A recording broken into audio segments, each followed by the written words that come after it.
We're going to do a late night stream here.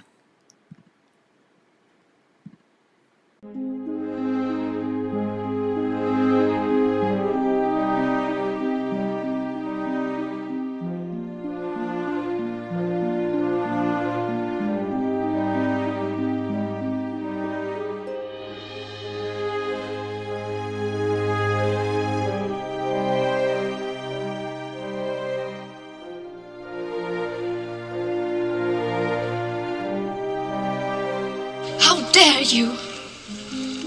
You have stolen my dreams and my childhood with your empty words, and yet I'm one of the lucky ones. People are suffering, people are dying, entire ecosystems are collapsing.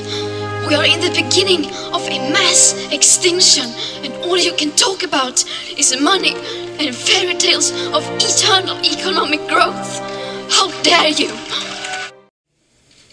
One of the most important things, never, ever quit. Never quit. One of the things about loving what you do is that it's not work, and therefore you don't quit automatically. It's a lot easier not to quit. But you can never give up. It's harder than a lot of you thought it might be. Sometimes it may make you feel like that it's not possible. You might want to give up. We believe in you. Don't give up.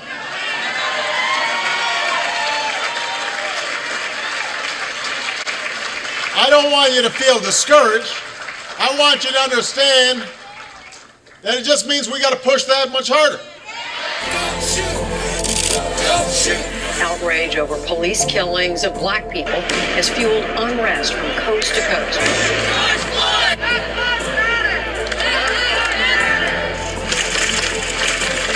And an extraordinary scene in the nation's capital. No justice! No justice! Some police cruisers drove into crowds.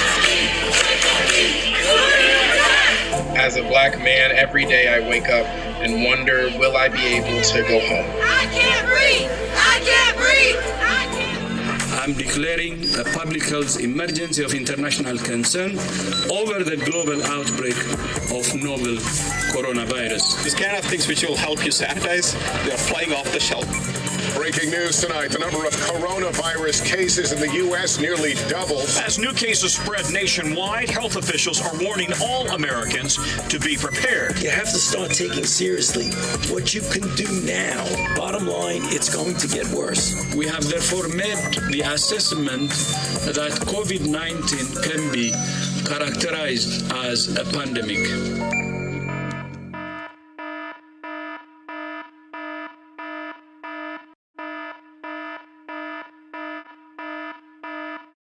For God so loved the world, that he gave his only begotten Son, that whosoever believeth in him should not perish, but have everlasting life. So we hear about corruption in states like Illinois and Minnesota, Chicago, California. We hear that there's corruption. There's police officers that are bad, and there's bad apples. There's riots, and there's looting, and there's people beating up each other. But in my home state, the state of Maine, there's also corruption. And I know it's late tonight. It's like, what is it, like 2:38 in the morning, so it's pretty late. But I couldn't sleep. I just couldn't stop thinking about this corruption. And so I thought I would put out a video about the corruption with some clips that I have previously made, and maybe we can get a conversation started with other people that are up late just like me. Mr. President, we now have a crisis condition within the state of Maine. We now have a criminal justice system that's gone mad with unbridled power. We now have in Maine politically organized crime. It's being sponsored by the legal profession within the political arena.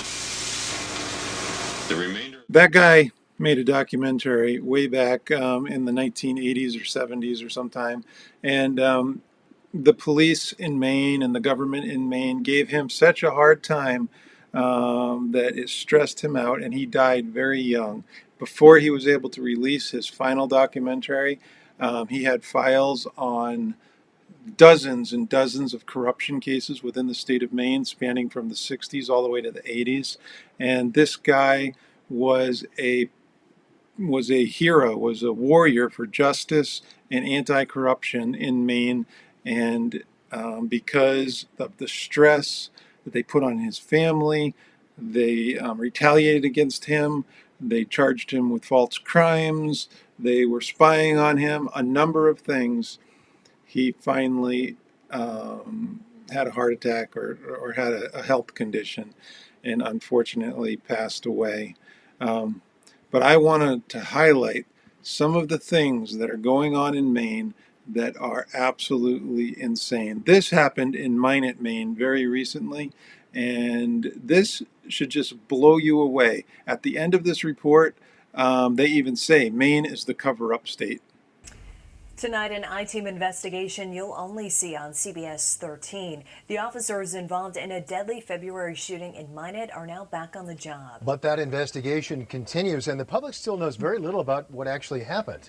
As the I-Team's John Chrysos reports, police and the Attorney General refused to release body camera videos.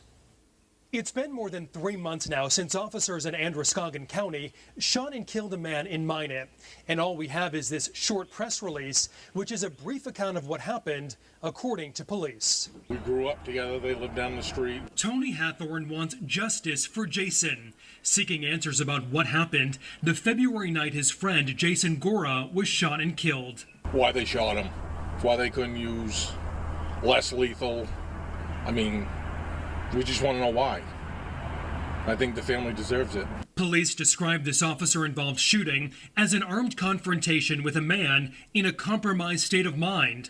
Audio recordings of conversations between police and dispatchers suggest Gore didn't have a gun or any weapon.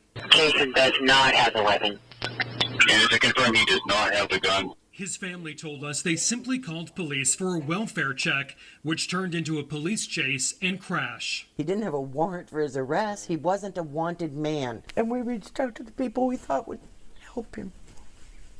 And instead, they killed him. With no explanation.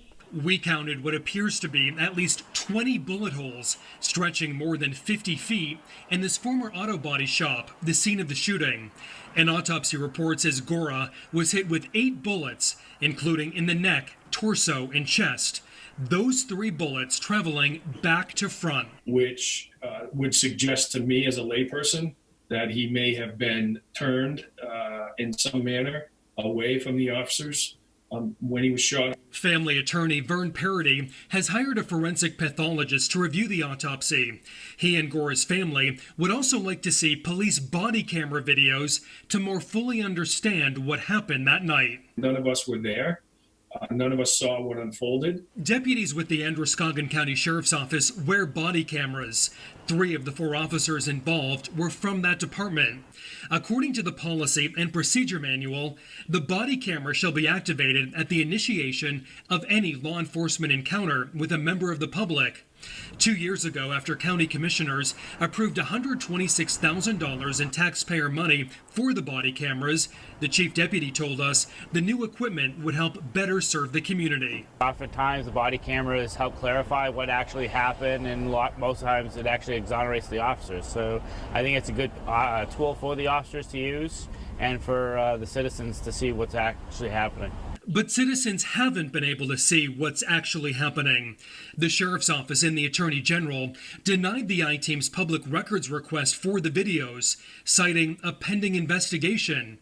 They also wouldn't say if the videos will be released when the investigation is over, which often takes more than 2 years. If all these videos are going to be suppressed and either permanently or for a long period of time after the shooting, eliminates much of the purpose behind body cams. It's not like this in every state, says First Amendment attorney Sigmund Schutz. Maine is behind the curve on public access to this information. The I-Team found recent cases in New Hampshire, New Jersey, Wisconsin, Oklahoma, California, and Washington, where body camera videos were released within just days or weeks of deadly police shootings. You better stop right now! In fact, just this month, the police chief in Seattle released video within 2 days, even while multiple investigations are underway. I think that will really help tell the story a lot better, but additionally there'll be a lot of details that will be coming out as we get more information about the investigation.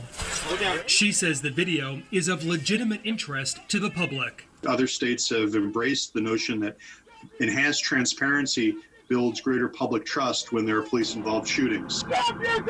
Maine, so far, really tends to be on the more secrecy-oriented end of the spectrum. In order for this to change, the legislature would likely need to take action, since there are more than 300 exceptions in Maine law when it comes to the release of public records. I talked with members of the Judiciary Committee, and they say it's something they should look at. One member of that committee, Jeff Evangelos, told me, quote, Maine has a huge accountability problem when it comes to law enforcement. On your side, I'm John Chrysos. So did you hear that?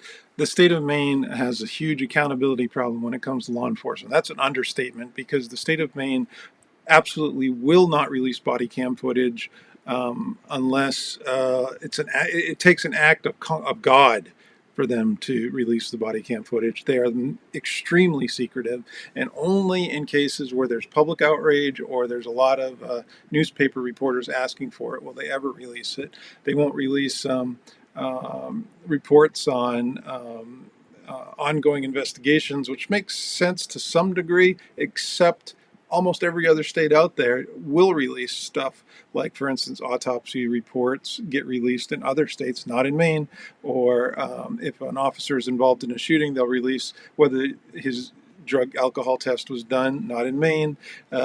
Maine is 100%, and I could go on and on, over and over again, one right after another, example of how Maine will not release information, will hide information, or will just flat out refuse to give you information. One of the reasons for this is because there's no citizen oversight committee in Maine, none at all. Most states have set up citizen oversight committees, but not in Maine. Also, there's the police accountability in Maine through the professional standards organizations that they set up in their various police departments are usually, another officer that's very friendly to police officers, has no idea what it's like not to be a police officer. Like, for instance, at the Maine State Police, Lieutenant Anna Love, in charge of the Professional Accountability Office or Internal Affairs Office, is married to another state trooper, a detective. His father is a state trooper. Her father is a state trooper. She grew up around state troopers. She grew up idolizing state troopers, and now she's in charge of investigating state troopers when she literally, since she was a little girl, thought state troopers were heroes. There's something wrong with that. We can't deny that there's something wrong with that. And I don't know if you caught in that release as well, Brian McMaster was the one who refused to give the news agency that information. Well, almost every place where there's a cover-up, he's involved. It's Maine is 100% the cover-up state. We have a huge problem. I grew up in Maine. I'm from Maine. My family's from Maine. My family's been in Maine before Maine was even a state. And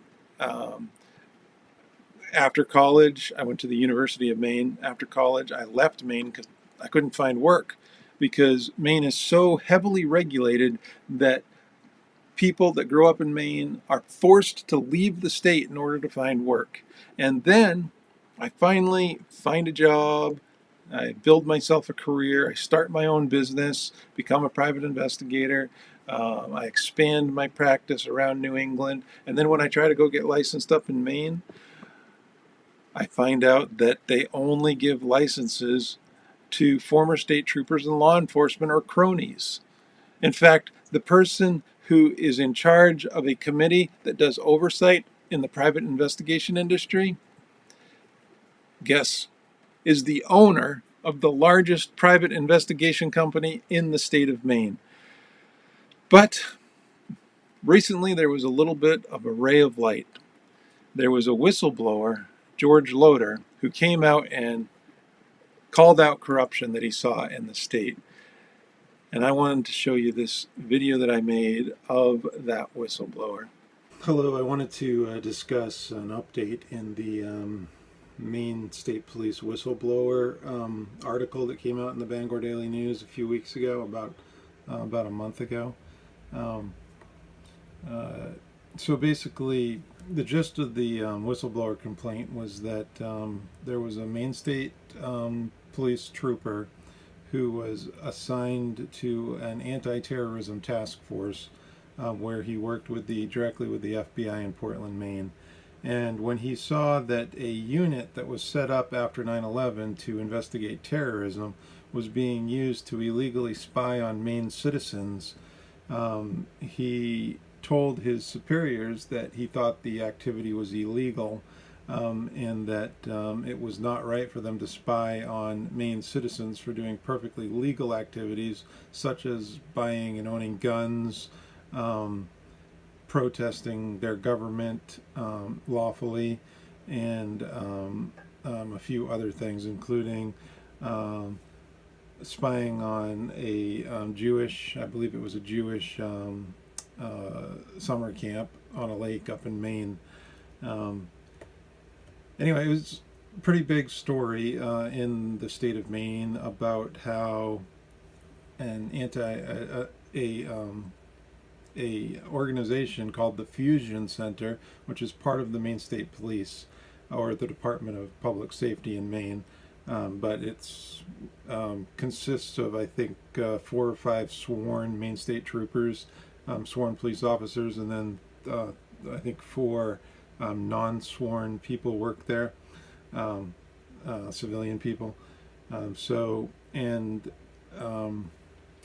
whistleblower thought that it was weird, or I guess I'm speculating a little, but his whistleblower complaint was that basically the Fusion Center, that was set up in the wake of 9/11 to coordinate communications between law enforcement agencies to help stop terrorism, was now being used to spy on Maine citizens for doing perfectly legal activities, but that the state of Maine wanted to create a database and keep track of people that were buying guns, people that were protesting against, in some cases, the state of Maine, and then minority organizations that maybe they didn't like that much, which, I mean, that is just scary stuff. All 3 of those reasons are just scary stuff. Anyway, an article, by way of an update, an article came out in the Bangor Daily News recently, and this article said, "Hundreds of records hacked from Maine Intelligence Agency." That's the title of the article. It's written by Michael Shepard, Josh Keefe, Callie Ferguson, and Aaron Rhoda. They all contributed to this article.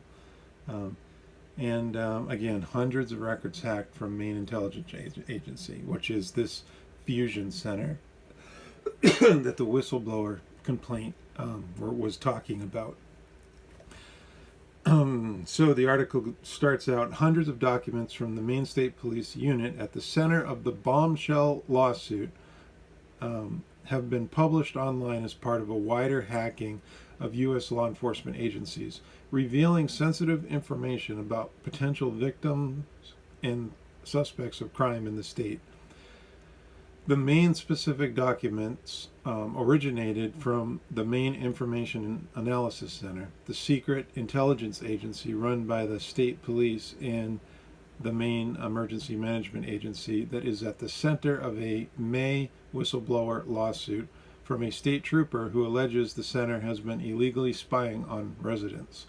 The documents shed little light on those allegations and seem mostly show interactions with outside agencies, while they include requests for help from agencies on investigations and reveal how the unit tracks events protected by the First Amendment.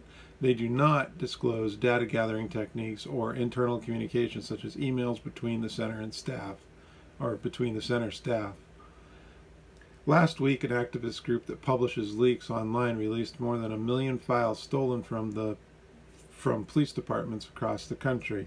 The group, called Disturbed Denial of Secrets, published 269 gigabytes of internal police documents, including about 5 gigabytes of information apparently hacked from the Maine Information and Analysis Center.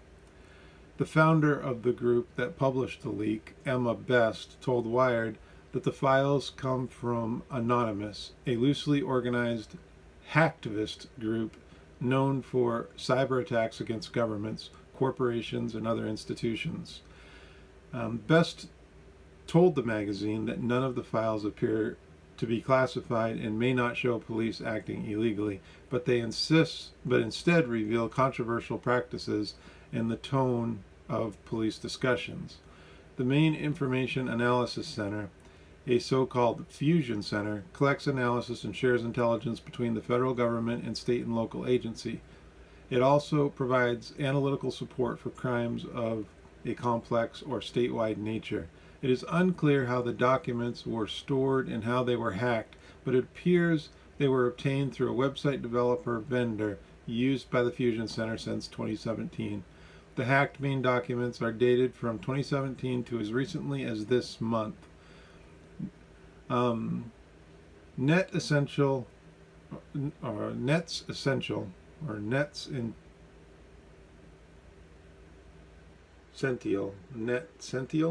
a company that provides third-party web hosting services to more than 200 law enforcement and government agencies throughout the country, first notified the Fusion Center of a data breach on June 20, according to a statement from the Maine State Police.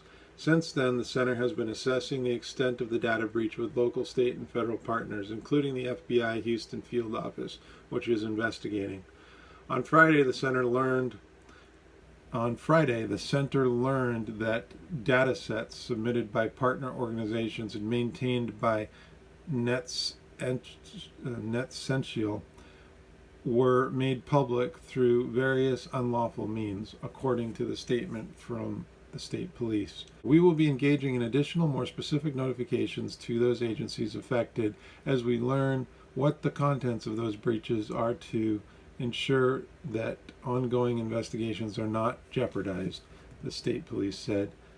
In addition to being the subject of the federal whistleblower lawsuit from Maine State Trooper George Loader, alleging police illegally collected personal data on gun owners, protesters, and counselors at the International Camp for Arab and Israeli Teens, the Fusion Center was also the subject of a legislative hearing on Wednesday where lawmakers questioned how it holds itself accountable or keeps Maine people safe.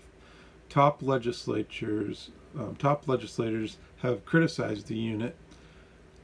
A Representative Charlotte Webb, Democrat of Hollowell, the co-chair of the committee overseeing police, said Friday that she had read about the hack and that it would be raised in another hearing with law enforcement officials to be scheduled within a month. The news arm of the liberal Maine People's Alliance first reported on the Maine-specific document leak Friday. If you're a data collection organization and you can't protect your data, I think you are probably not worth Maine taxpayers' money, she said. The leaked documents show that the center was closely watching the recent Maine protests over racism and police brutality as part of a civil unrest daily report. The center listed locations, dates, times, and expected attendance of upcoming Black Lives Matter protests. It also noted the tactics and techniques of recent protesters, such as how they prepared gallons of milk, presumably to aid in exposure to tear gas, lit fireworks, presumably to gauge police reaction, but possibly to agitate the crowd, and repeated taunting and insulting statements toward law enforcement. When asked during Wednesday's legislative hearing why law enforcement officials would have an interest in lawful protests and gatherings protected under the First Amendment, Maine Department of Public Safety Commissioner Michael Soschuk said it was so police could help people assemble safely, not snoop on them. This is what we need to do to make sure we have enough staffing to make sure that people are safe, he said. The leak also contains information that could have serious consequences for people's personal lives. given that it appears to reveal details about ongoing investigations. Named suspects who may have never been charged with crime provide identity information about victims of abuse and name overdose victims. It shows the request made by police departments, sheriff's offices, state police, the Maine Attorney General's office, and some federal law enforcement agencies to help gathering information on suspects and crimes. One request shows authorities are investigating a suspect in an unsolved southern Maine murder from the early 1990s. A Fusion Center document includes the suspect's name, his city of residence, and his social security number. Another shows police attempting to construct a roster of motorcycle club members. The requests include criminal history of suspects from other states, requests for help determining the owner of certain phone numbers, and general information about the whereabouts of suspects in investigations. Files show the contents of cell phones searched by police, including text messages, photos, and internet browsing histories. The leak also contains tips from the public, including screenshots of violent threats made on social media. During Wednesday's hearing, Representative Rachel Talbot Ross, Democrat Portland, expressed concern about whether soliciting tips from the public encouraged people to spy on one another, noting how reports of suspicious activity could unfairly target certain groups of people, especially black people.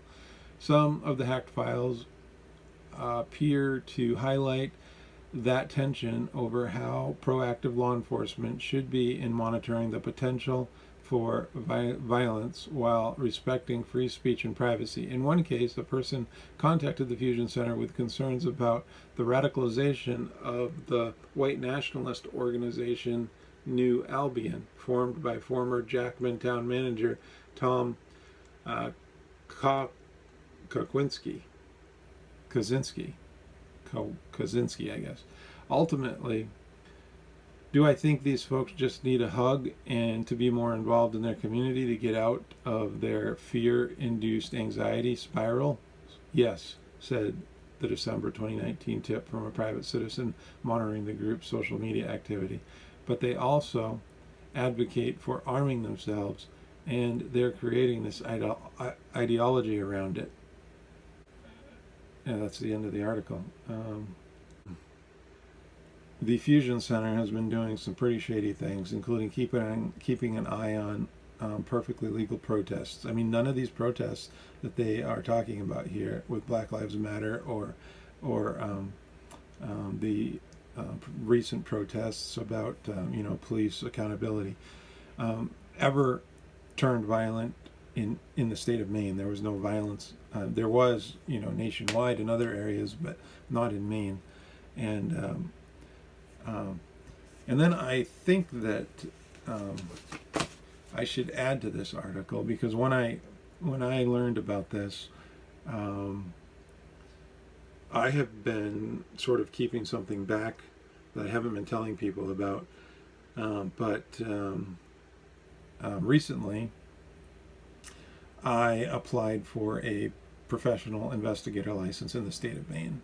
I'm a licensed investigator already in Massachusetts, New Hampshire, Vermont, and Tennessee, and I have held previously licenses in New Jersey and New York, although I don't work there anymore, so I let those expire. But to complete sort of my northern New England territory, I wanted to get licensed in Maine.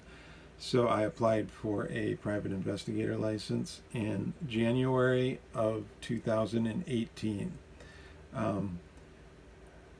Now, to give you a little bit more history on this, I also applied way back in 2012. Both times the license was denied. In 2012 it was denied because they accused me of working in Maine without a valid private investigator license. That they charged me with a crime. I went to court. The judge wouldn't even hear the case. He threw it out because the allegation was not true. I was not working in Maine without a license. I was doing training of a licensed Maine investigator. But that whole thing concluded in February of 2015. So, tying into this story. Between February of 2015 to January of 2018, I had no active private investigation license going, none at all. And so you would think that between February 2015 to January 2018, the Maine State Police would take no interest in me whatsoever at all. I'm not a criminal, I'm just a private investigator. I don't have an active private investigation license being processed at all. After February 2015, nothing. But just a few short months after February 2015, in June of 2015, they started collecting information on me, the Maine State Police. And they collected this information for at least 6 months. I can show you all the documents that they collected. There's quite a bit of them. It's my social media documents, articles I wrote, basically exactly what the whistleblower said they were collecting. I was a peaceful protester about police corruption based on my experience in Maine, and I was writing articles, posting on social media, and posting on different other various websites. Well, between June 2015 and 2017, which is about a 6-month period, they were collecting all sorts of information on me. And they had no legal reason to be collecting this information. I wasn't being investigated for a crime. I didn't have an active application with them for a private investigator license. So why were they collecting information about me from June 2015 to early 2017? Why? I can't come up with an answer. In fact, I would have never known that they were collecting this information, except when I did reapply in January of 2018 for a license, when after taking nearly 10 months to process that application, in October 2018, they deny my application again, and they deny me based on social media posts that I made, so they continued to monitor my social media posts. But in the discovery materials that they had to give me when I appealed that denial is an entire packet of information that they collected prior to even submitting the application from June of 2015 through early 2017, when I wasn't being investigated for a crime, I didn't have an active application out there, and there was absolutely no reason for them to be looking into me or spying on me. So that information was collected illegally, just like the whistleblower said. For them to be collecting that information and storing it in their Fusion Center database, which is exactly what the whistleblower said they were doing, is very disturbing. Because I'm not a terrorist. The Fusion Center was set up to investigate terrorism. I'm not an agitator. I've never once gone to a protest. I'm not somebody who is trying to do anything illegal. I'm a private investigator.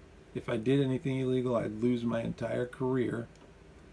They have no reason whatsoever at all to collect this information on me. But yet they did. Why did they collect information on me? Exactly what George Loader said was going on.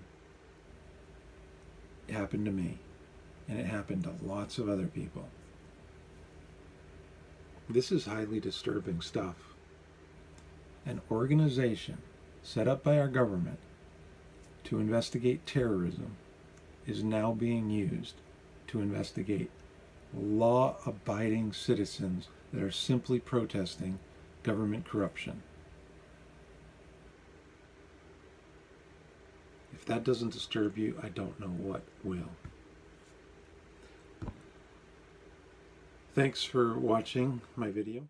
Okay, so as you can see, the Maine is quite corrupt. There's a lot of things going on up there. This other, the case where the whistleblower came forward and exposed that fusion center for spying on citizens just blows my mind that they can get away with it, and the audacity that they have to get away with it. I mean, they're even defending their fusion center that's literally spying on citizens for peacefully protesting.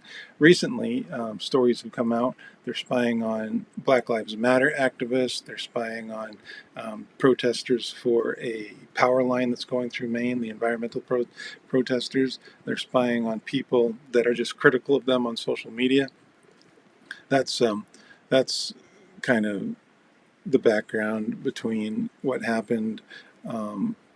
In my case, they literally went through my Facebook forensically, and what they finally found to use against me was a post that I made way back in like 2016, where I was calling out a dirty police officer in Maine, a dirty state trooper, and the state trooper that I was calling out was the guy who was in charge of granting PI licenses. So it was 100% retaliation. But there was nothing in the post itself that was bad. They actually had to go look in the comment section of the post, and there was like 181 comments. And buried down in the comment section, I made the statement that when he was involved in a police-involved shooting, he was most likely drunk. And they used that one statement, most likely drunk, to deny my license, saying that it was like libelous and whatnot. But what they ignored was, in those same comments, I kept saying, did they ever do a drug and alcohol test on him? Was he tested for alcohol? I don't think they did an alcohol test. We need to find out if they did one. And then in a bullet point series of things why I thought the shooting was bad, I also put, oh, and by the way, he was most likely drunk. And I only said that once, but that one time, buried underneath a post in 181 comments, is what they used to retaliate against me. Absolutely insane. It just blows my mind that they would do something like that to a citizen of the state. But this story here also is absolutely insane when you watch it. Tonight, an I-Team investigation you'll only see on CBS 13. The officers involved in a deadly February shooting in Maine are now back on the job. But that investigation continues, and the public still knows very little about what actually happened. As the I-Team's John Chrysos reports, police and the Attorney General refused to release body camera videos. It's been more than 3 months now since officers in Androscoggin County shot and killed a man in Maine. And all we have is this short press release, which is a brief account of what happened, according to police. We grew up together. They lived down the street. Tony Hathorn wants justice for Jason. Seeking answers about what happened the February night his friend Jason Gora was shot and killed. Why they shot him. Why they couldn't use less lethal. I mean, we just want to know why. I think the family deserves it. Police described this officer-involved shooting as an armed confrontation with a man in a compromised state of mind. Audio recordings of conversations between police and dispatchers suggest Gore didn't have a gun or any weapon. Jason does not have a weapon. And to confirm, he does not have the gun. His family told us they simply called police for a welfare check, which turned into a police chase and crash. He didn't have a warrant. Did you catch that? The mother called the cops for a welfare check. A welfare check. So she wanted the cops to make sure her son was okay, and then they go ahead and they kill her. David Hacker wrote this comment. After watching Shadowgate, I believe our government is doing some real bad things to Americans. I'm going to have to agree with you 100%. So Shadowgate is an interesting story. That's a documentary that was released kind of hastily after an Millennial Millie, a independent journalist who contributes to InfoWars, was arrested. And the initial thought when she was arrested was that the police were retaliating against her to try to get her to stop releasing that documentary, Shadowgate. I've watched it 2 or 3 times now. Every time I watch it, I get something new out of it. I'm still not sure what to make of it all, but it's pretty explosive and hard to believe that something like that can happen in our country. But it's becoming more and more believable to me. And I'm somebody who just a few years ago was one of those people that thought police could do no wrong. But boy, oh boy, have I been awakened that is not true. It all started with trying to get my private investigator license up in Maine. So I have a lot of sympathy for Millie Weaver, who was arrested, because I think they did the same thing to her that they did to me. I think that the circumstances around her arrest were basically that there was an altercation with her mother, but her mother did not want to press charges. Initially she did, but then she changed her mind and she did not want to press charges. And so everybody thought that the incident was done and gone away with, until after a very long series of very peculiar events, all of a sudden, Millie has a sheriff knock on her door, arrests her, her boyfriend, and her brother. The only way that makes sense is if the prosecutor received pressure to charge them for those things from somebody in political power. So even though I think that, there was an incident, I don't deny that there was an incident. I don't think that any prosecutor would have ever taken that case, but for some reason this prosecutor did. So I believe, my theory is that it's 100% retaliation, just like it was in my case when I tried to get my PI license and they found a comet buried in 181 other comets in order to deny me. It absolutely blows my mind. In fact, anyway, back to this video. So the mother calls the cops to do a welfare check on her son, and the cops go do the welfare check, and let's see what happens. He wasn't a wanted man. And we reached out to the people we thought would help him. And instead, they killed him. With no explanation. We counted what appears to be at least 20 bullet holes stretching more than 50 feet in this former auto body shop, the scene of the shooting. An autopsy. So basically what happened was they went to do the welfare check, but he was in his vehicle at the time, and he was kind of scared by the police presence, so he started driving away, and that's why there's bullet holes at this garage over 20 feet, because they just opened fire on him. They thought he was a threat. They thought he was going to use the vehicle to ram them. It absolutely blows my mind that this can happen in our country, but it happens all the time in Maine. And there's this ongoing kind of joke in Maine that there's never been a police-involved shooting that was found to not be justified. There's never been a cop that's ever been disciplined in Maine for shooting somebody. It kind of blows my mind. Gora was hit with 8 bullets, including in the neck, torso, and chest. Those 3 bullets traveling back to front. Which would suggest to me as a layperson that he may have been turned in some manner away from the officers when he was shot. Family attorney Vern Parody. Did you get that? He was shot in the back. Can you believe this? This is crazy.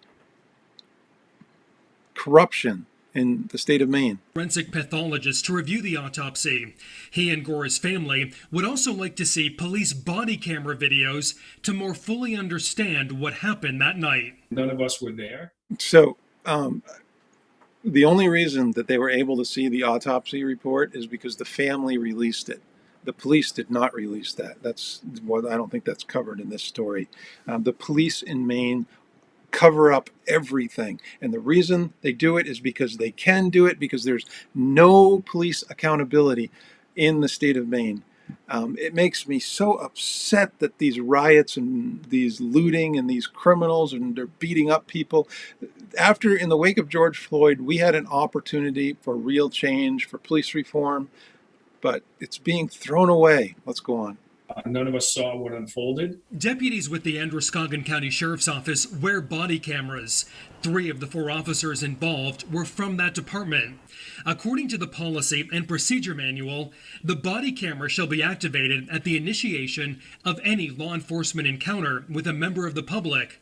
2 years ago, after county commissioners approved $126,000 in taxpayer money for the body cameras, the chief deputy told us the new equipment would help better serve the community. Oftentimes, the body cameras help clarify what actually happened, and most times it actually exonerates the officers. So I think it's a good tool for the officers to use and for the citizens to see what's actually happening.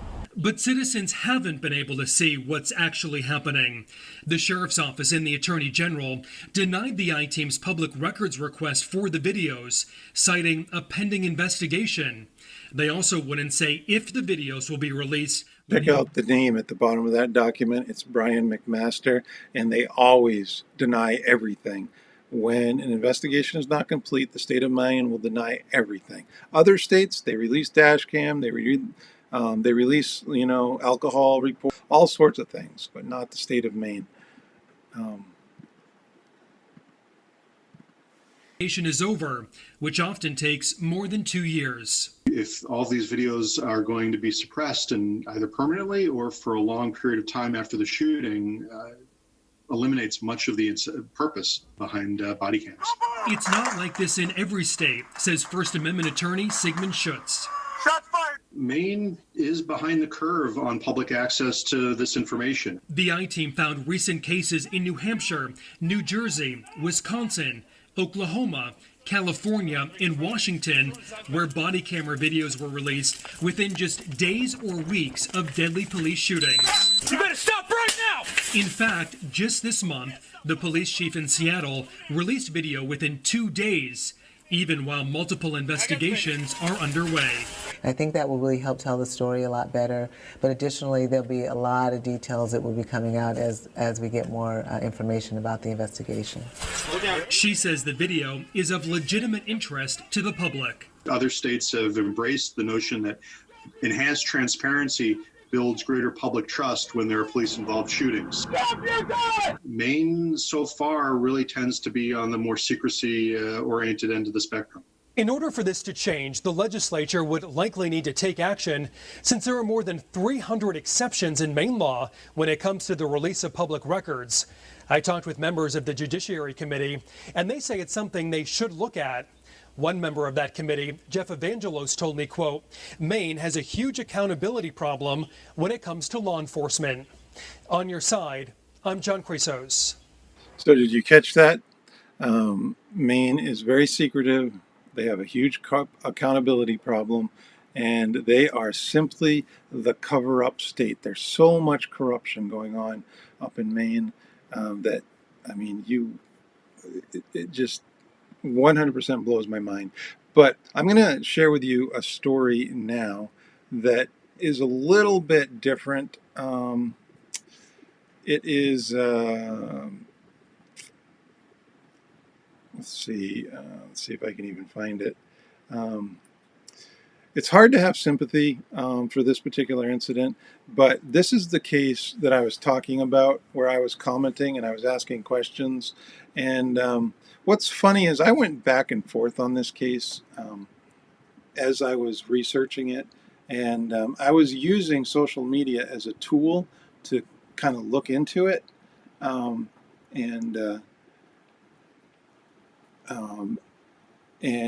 That in the end is what I guess got me in trouble, even though there's nothing that I said on social media that wasn't an opinion. I didn't say anything libelous, and I was dealing with a public official, not a private citizen. And so in order to be libelous on a public official, you have to have malicious intent, which I never even came close to malicious intent. I was simply looking into a police-involved shooting, and I went back and forth on this. I even, well, let's just say that there were times while I was looking into this where I thought the cops did nothing wrong, and then there were times where I thought they did do something wrong. But the issue was that prior to this shooting, I predicted that one of the cops who I believe strongly is a dirty cop, even to this day. I believe very, very strongly that this guy's a dirty cop.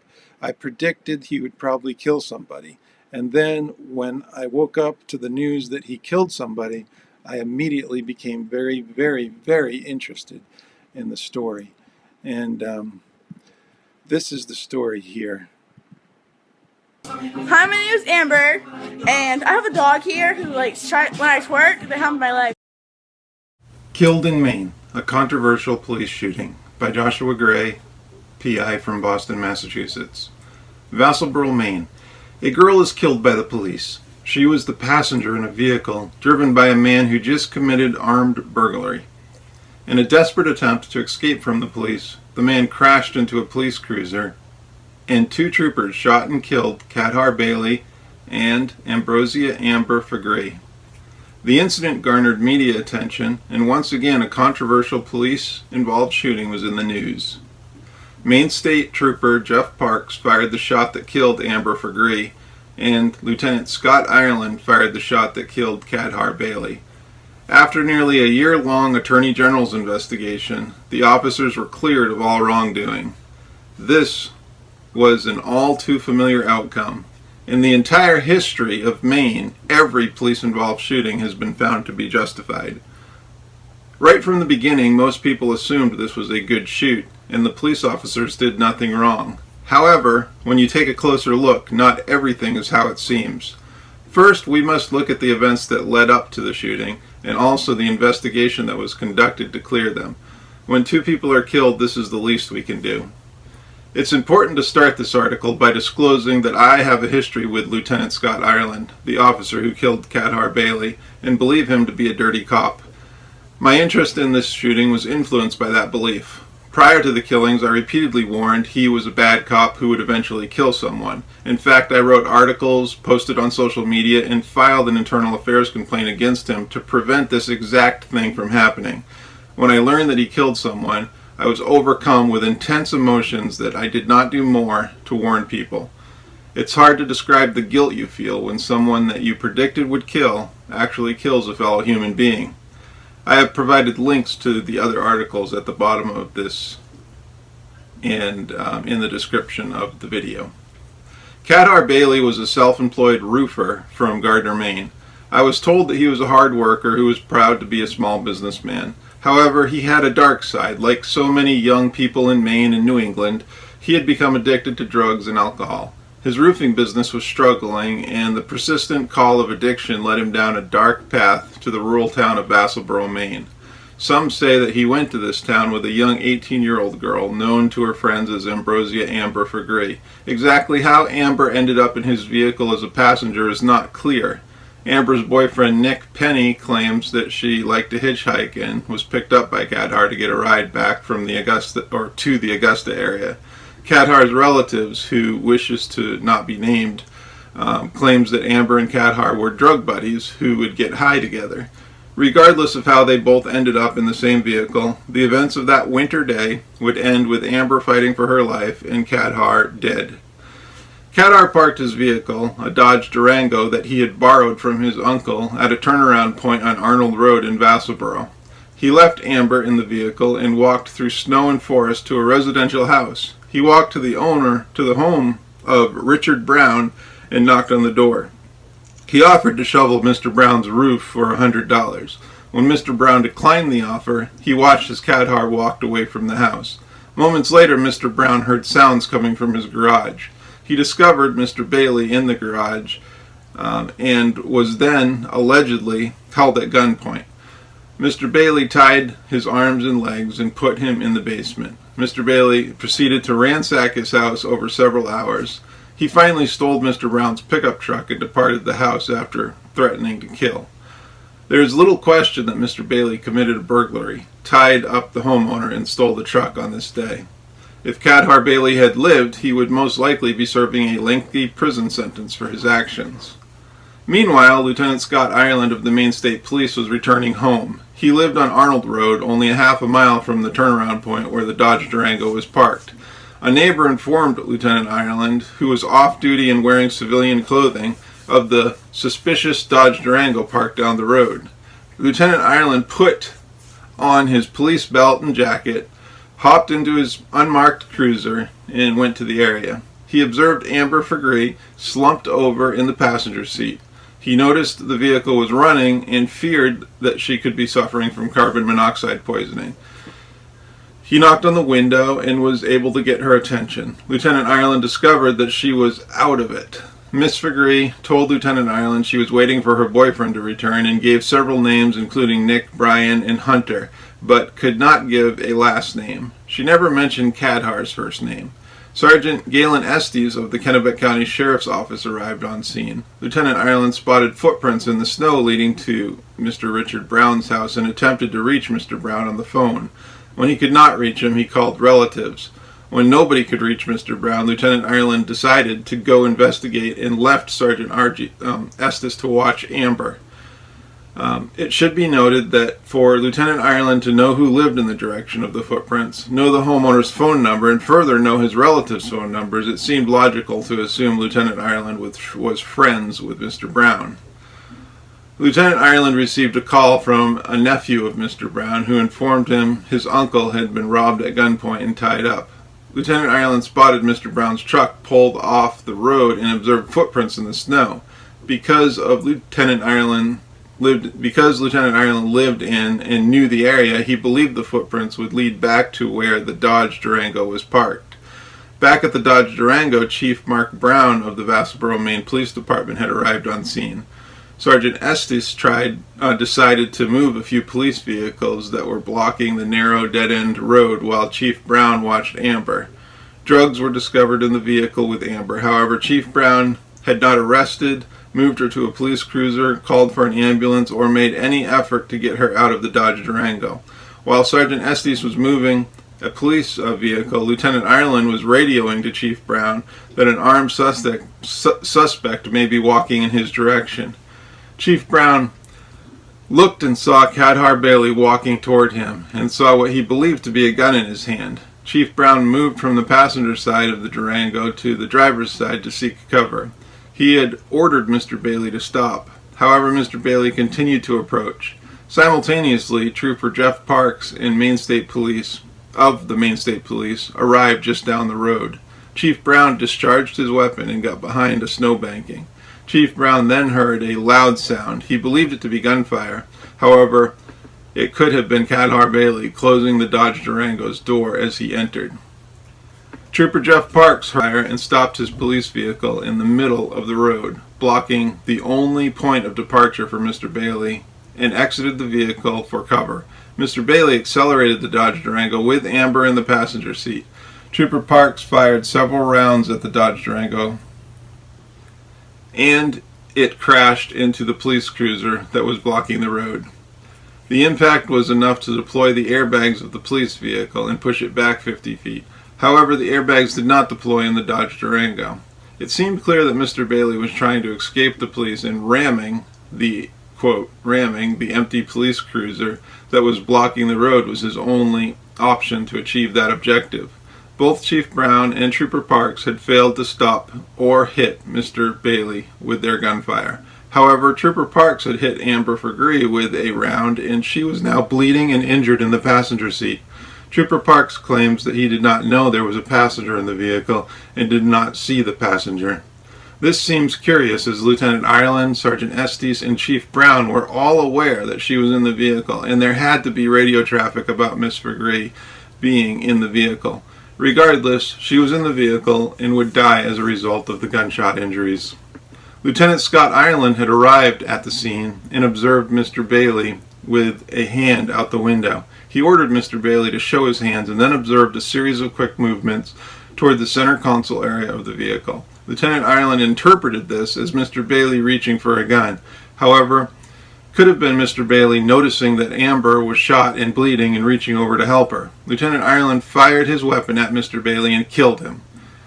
Mr. Cadhar Bailey died at the scene, and Amber Fagree was rushed to the hospital, where she later died. After looking into this police-involved shooting in my spare time, it's my opinion that neither Cadhar Bailey nor Amber Fagree had to die that day. I base this on the information that I have learned through talking with multiple people, reading newspaper articles, and reviewing the Attorney General's report on the shooting. Lieutenant Ireland's career is marked with one instance after another of taking the law into his own hands. He has a pattern of making himself judge, jury, and executioner. I am convinced that Mr. Bailey's fate was determined the moment Lieutenant Ireland left the side of Amber Fagree. Leaving Amber when she was clearly high on drugs speaks volumes in regard to Lieutenant Ireland's motivation. Rather than use his cell phone or police radio to ask another officer to investigate his neighbor's house, Lieutenant Ireland decided that he had to do it. This demonstrates, in my opinion, that Lieutenant Ireland put zero value on Amber's life and thought he was the only police officer in Maine qualified to catch the bad guy. If Lieutenant Ireland had not left, both Amber and Cadhar would still be alive, in my opinion. This entire incident could have been avoided if Lieutenant Ireland's ego was held in check and he simply asked another officer to check out Mr. Brown's house. However, his actions are 100% consistent with somebody who routinely elevates himself to judge, jury, and executioner. This is why I believe he is a dirty cop and a danger to the people of Maine. This is what led me to predict that he would kill someone. When it comes to the killing of Amber Fagree, I find that multiple mistakes were made that led to her death. These mistakes were avoidable, and it is my opinion that she did not have to die that day. Lieutenant Scott Ireland should have never left Miss Fagree after making contact with her. He should have remained by her side until an ambulance took her away or she was arrested. When he saw the footprints in the snow leading to his neighbor's house, a neighbor who he was believed to be friends with, he should have called it in and let another officer investigate it.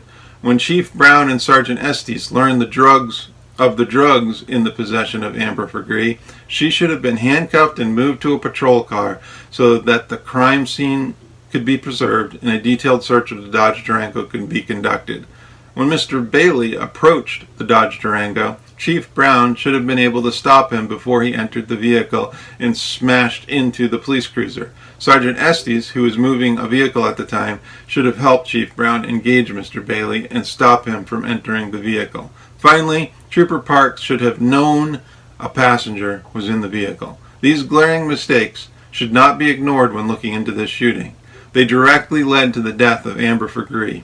In my opinion, both Amber and Cadhar would still be alive today if Lieutenant Scott Ireland had simply followed standard police protocol and used his cell phone or police radio to ask another officer to investigate his neighbor's house. This mistake led to both deaths, in my opinion. I endeavored to research this shooting with an open mind and let the facts guide me. It is not easy to break through the blue wall of silence after a police shooting, and I knew that I would have to take an unconventional approach to getting information. I attempted several Freedom of Information requests, however they were pointless. I received responses that, quote, "We cannot release information about an ongoing investigation," end quote. So I used the only tool available to me, social media. I formed educated theories about the shooting and posted them on social media in the hope people would contact me with information to prove my theory was true or false. I have used this technique in the past, and it is a well-established lead-generating investigative method used by police and investigators for many years now. I noticed the police were not admitting that Lieutenant Ireland lived next to where the shooting happened, so I posted to social media that it happened right outside Lieutenant Ireland's house. I received credible information that I was right and confirmed via online searches that he did indeed live on Arnold Road, the road where the shooting took place. The police later confirmed to me the shooting happened a half a mile from Lieutenant Ireland's house. I assumed Lieutenant Ireland was off duty at the time of the shooting and noticed the police and news were not telling people that, so I posted to social media that Lieutenant Ireland was off duty and possibly drinking. Many cops are drinking after a long shift. Lieutenant Ireland is most likely of Irish heritage, and that seems to be a reasonable question to ask. Was he drinking? The state police eventually confirmed that he was off duty, but denied he was drinking. In fact, they sent me an affidavit of Lieutenant Ireland stating that he has never drank alcohol in his entire life. But they also confirmed by omission that he was never given a scientific test for drugs or alcohol. They just took his word for it. This was a huge oversight by the investigators looking into the shooting. When a truck driver gets into a fender bender, he has his blood drawn and it's tested. A cop can kill someone and no scientific test is conducted. This should be heavily considered when judging how thorough an investigation was conducted into this shooting. I received pictures of the Dodge Durango Amber was riding in. Based on showing the pictures to other investigators with experience in bullet trajectory, I formed the opinion that Trooper Parks was not standing in front of the vehicle and should not have feared for his life when he fired the shot that killed Amber Fagree. The state police rejected this opinion and said that my trajectory analysis was faulty and that I was not a certified bullet trajectory expert. I did end up posting something on social media that was way off the mark. I assumed that Lieutenant Ireland had shot Amber Fagree. I was wrong about this and corrected myself immediately after learning that it was Trooper Parks who fired the shot that killed Amber. I posted a correction along with the entire Attorney General's report into the shooting. The report stated that Lieutenant Ireland fired the shot that killed Cadhar Bailey. This does not, however, release him from the mistakes he made that directly led to the unfortunate killing of Amber Fagree by Trooper Parks. Lieutenant Ireland has a long history of questionable behavior.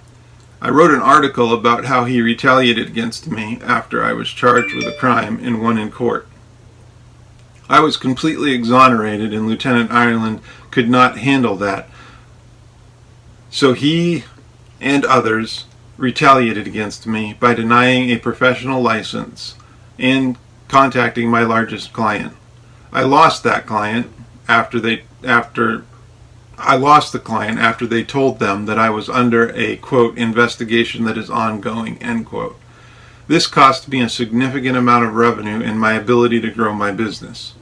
Lieutenant Ireland was also connected to a retaliation against Bobby Doyon and Catherine Bierman. Lieutenant Ireland was caught on a recorded telephone call threatening a man who goes by the alias Postal Front. I have been contacted by many other people who have told me similar stories. However, when I mentioned this history on social media, the Maine State Police initially responded by telling me that Lieutenant Ireland has, quote, no sustained, end quote, internal affairs complaints against him. When I challenged that assertion by telling them that I myself had made a complaint, they changed their answer to, quote, he has one complaint against him, end quote. How convenient. In the months following the killing of Amber Fagree and Cadhar Bailey, there was a lot of public interest in the case. I received many messages, phone calls, and social media comments from numerous people. I was inserting myself into the public conversation and asking people connected with the case to reach out to me. Most of my speculation and theories on the case were developed and tested on social media. I learned that Amber Fagree and Cadhar Bailey were most likely addicted to drugs and guessed that heavily influenced their actions. However, I could never understand how Amber Fagree died. I wrote on social media that I would eventually write an article about the shooting, but not until I had a better grasp on what actually happened that day. The Maine State Police accused me of being incompetent, immoral liar, for posting about the shooting on social media and said that my social media posts were equivalent to an investigative report that had the backing of the state of Massachusetts because I hold a private investigator license there. I am sorry to inform them, but social media posts are simply free speech made in a digital public square. I'm sorry that my free speech offended them, but it was that very free speech that helped me research and form opinions about the shooting. I now feel that I can write an article about the shooting, but I want to stress if anything in this article is wrong, please contact me so that I can correct it. by saying that I strongly believe that mistakes were made by Lieutenant Ireland, Chief Brown, Sergeant Estes, and Trooper Parks that led to the death of Amber Fagree and Cadhar Bailey. These police professionals should have received sufficient training to avoid these glaring mistakes, and Amber and Cadhar should be alive today. Amber should not have been in the Dodge Durango when Cadhar Bailey returned from his crime spree. Amber Fagree's mother filed a wrongful death lawsuit against the state. However, it was dismissed by the judge. Sadly, justice for Amber Fagree is unlikely unless things change when it comes to police accountability in Maine. Second, I want to end this article by briefly discussing a curious consequence from my interest in this shooting. After I applied for a professional license, the Maine State Police took an interest in my social media comments about this shooting. They ended up denying my application based on my social media posts. I appealed the denial, and Judge Michaela Murphy of Kennebec County Superior Court reversed their decision by saying they could only deny me if I made comments on social media with malicious intent.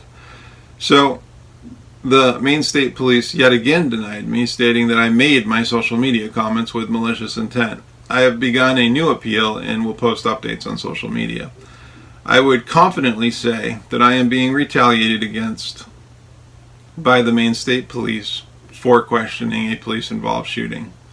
Rather than follow their oath to the Constitution and allow someone to critically question a controversial shooting on social media, the Maine State Police used their power to retaliate against me for daring to challenge them. This is exactly why our founders gave us the First Amendment. I will close this discussion with one question that needs to be answered. Why do you think the Maine State Police retaliated against me for looking into a controversial police-involved shooting? If anything in this article is wrong, please contact me at joshgray@nationalsi.com. That's my email address. And I will do further research and make the appropriate corrections. Also, I wanted to mention an update. In May 2020, Maine State Trooper George Loader filed a whistleblower complaint claiming that Lieutenant Scott Ireland and Lieutenant Michael Johnston retaliated against him for exposing illegal activity within the state of Maine. I'll put a link to that article that was in the bank. You can see that there's a lot of retaliation going on. Keep careful watch of my brother's soul. And should the sky be filled with fire and smoke, and in the spirit of that retaliation, keep watching over during sun. Let's look at some recent retaliation in Ohio. Hi, my name is Amber, and I have a dog here who when I twerk, they hump my leg. Killed in Maine, a controversial police shooting by Joshua Gray, PI from Boston, Massachusetts. You have not told me any law that I have broken. Obstruction, because you honked at me during... Sorry about that. I thought that I had, I guess when you do live videos like this, you make a few mistakes. I thought that I had, I'll choose file. Oh, here it is. So it looks like I was right.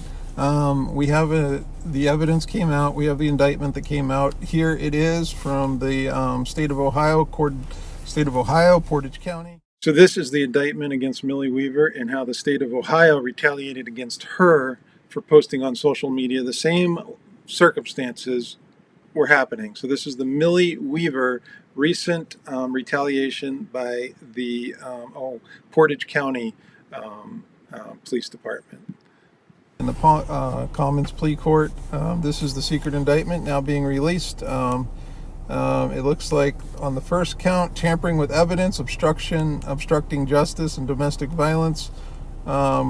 So it says, look at the bold part. It says, in attempting or committing a theft offense as defined in section 2913 of the revised code, or in fleeing immediately after the attempt or offense, recklessly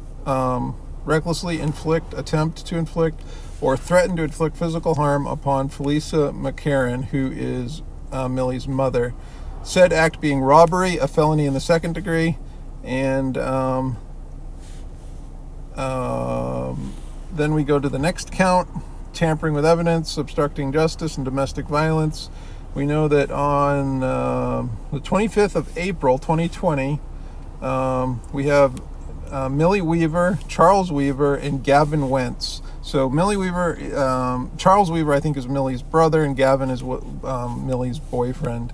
Again, the bold part says, knowing that an official proceeding or investigation is in progress, or is about to be, or is likely to be instituted, did alter, destroy, conceal, or remove a record, document, or thing with the purpose to impair its value or availability as evidence in such proceeding or investigation. Said act being tampered with evidence, a felony in the third degree. So this is a second felony charge, contrary to and in violation of the Ohio Code. Then we go down to this third one, tampering with evidence, obstructing justice, domestic violence, same people, with purpose to hinder the discovery, apprehension, prosecution, conviction, or punishment of Millie Weaver, Charles Weaver, and Gavin Wentz for a crime, or to assist another to benefit for the commission of a crime, communicate false information to any person, and the crime committed by the person aided is a felony in the fifth, fourth, or third degree. Said act being obstructing justice, a felony in the fifth degree, contrary to and in violation of Ohio Revised Code. Third indictment is recklessly cause serious physical harm to the family or household member. Said act being domestic violence, a misdemeanor of the first degree, contrary to and in violation of Ohio Code. And it's signed by this judge or clerk of courts. Let's see. I, Jill Frankhauser, clerk of the Court of Common Pleas in for said county, do hereby certify that within the foregoing is full, true, and correct copy of the original indictment, together with the endorsements thereof, now on file in my office. So that's the indictment against Millie. Again, I have an email from the mother, I mean, somebody forwarded me an email from the mother that you can find anywhere on social media. It's where she says that she did not want charges filed. She initially did, but then she changed her mind, and this happened back in April, as you can see, April 25th, and the prosecutor, rather than just accept what the victim wanted, the prosecutor went outside of what the victim wanted and decided to prosecute her anyway. So we have InfoWars correspondent Millie Weaver arrested on robbery, tampering with evidence charges in Portage County. The indictment's out. This is an article from News 5 in Cleveland, Ohio, so it's a local news agency. It says, InfoWars correspondent Millie Weaver was arrested on indictment at a home in Portage County on Friday, according to court records. Millie Weaver, 29, is charged with robbery, a second-degree felony, tampering with evidence, a third-degree felony, obstructing justice, a fifth-degree felony, and domestic violence, according to the indictment filed on July 20 in Portage County Court of Common Pleas. Charles Weaver and Gavin Wentz were indicted on the same charges, according to the court records. Weaver aired a portion of her arrest on social media on Friday. A deputy can be heard in the video telling her a grand jury indicted her, as he instructed her to come with him in a patrol car. In the video, Weaver said she had no idea why she was being arrested, called it crazy. The live video of her arrest was viewed thousands of times. Weaver creates videos for her website, millennialmillie.com, where she says she breaks through the lies of the mainstream media with hard-hitting reporting and investigative reports. She also hosts a YouTube channel with over 400,000 followers, created by far-right radio host AJ. InfoWars has been described as a fake news website accused of spreading conspiracy theories. Weaver joined InfoWars in 2012. So that is the official news story coming out of Ohio this morning. I think that it's interesting to point out that this particular news is spreading like wildfire over the internet because she was arrested right before she was about to post an explosive documentary, detail corruption on both sides of the political spectrum. What's interesting about this story is that it is coming out in the at the time that Millie is putting the final touches on a documentary that's going to expose corruption that is spreading like wildfire over the internet right now.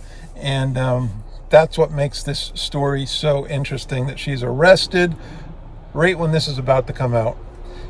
Now, the backstory of this arrest is that the mother, the victim of these crimes, has released a statement saying that she did not want them arrested. She initially did, but she changed her mind and she did not want them arrested. Bottom line is that the mother did not want them arrested, and the prosecutor went forward. And you can definitely go onto my channel and find my video about this and finish watching it. It's got quite a few views already.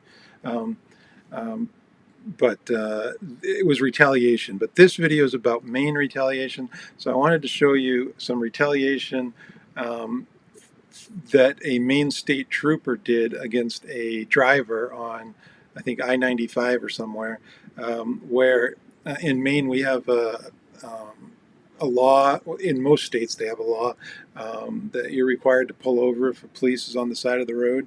So this driver was trying to pull over into the other lane, and there was a car that wouldn't let him in, so he honked his horn. The car let him in. He was able to drive past the trooper in the proper lane. He didn't break any laws, but for some reason the trooper thought that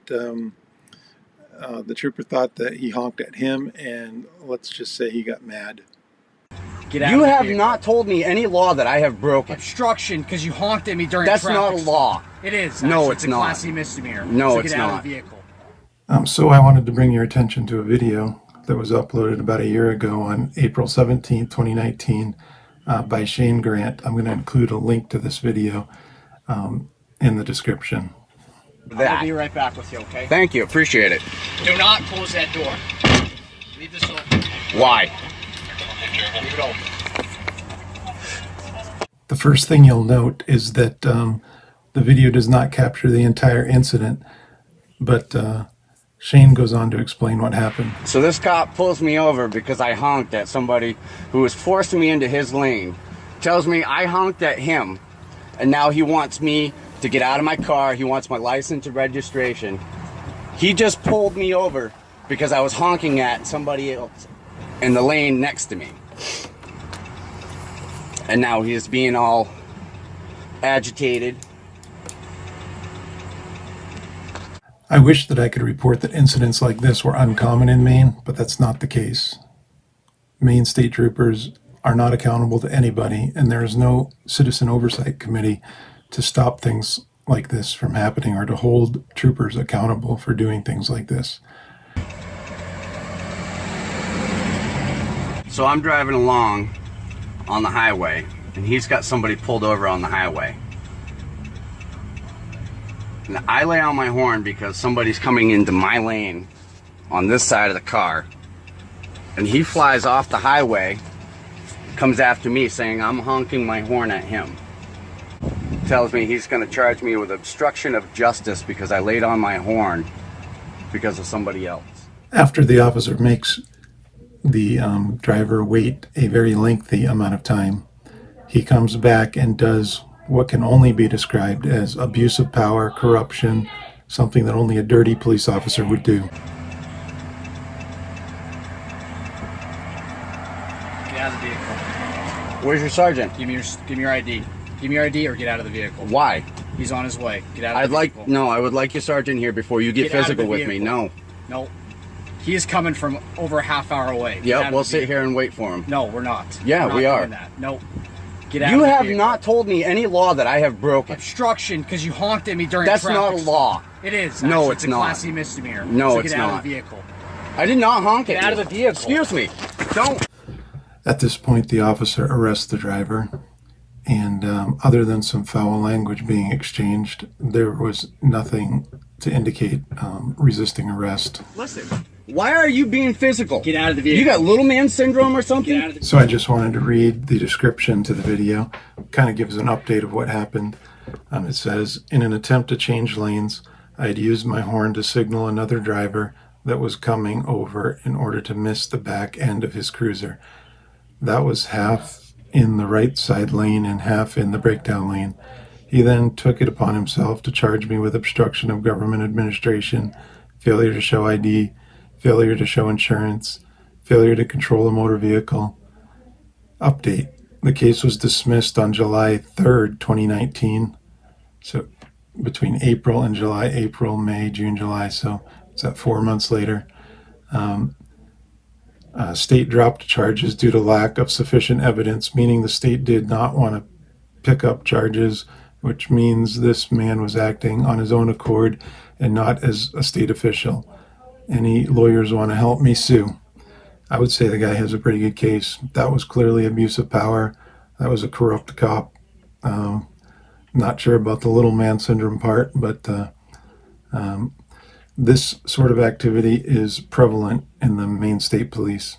Also, I saw in the comment section, so he posted an update 2 months ago on February 21st, 2020, and he said, I have beaten all charges.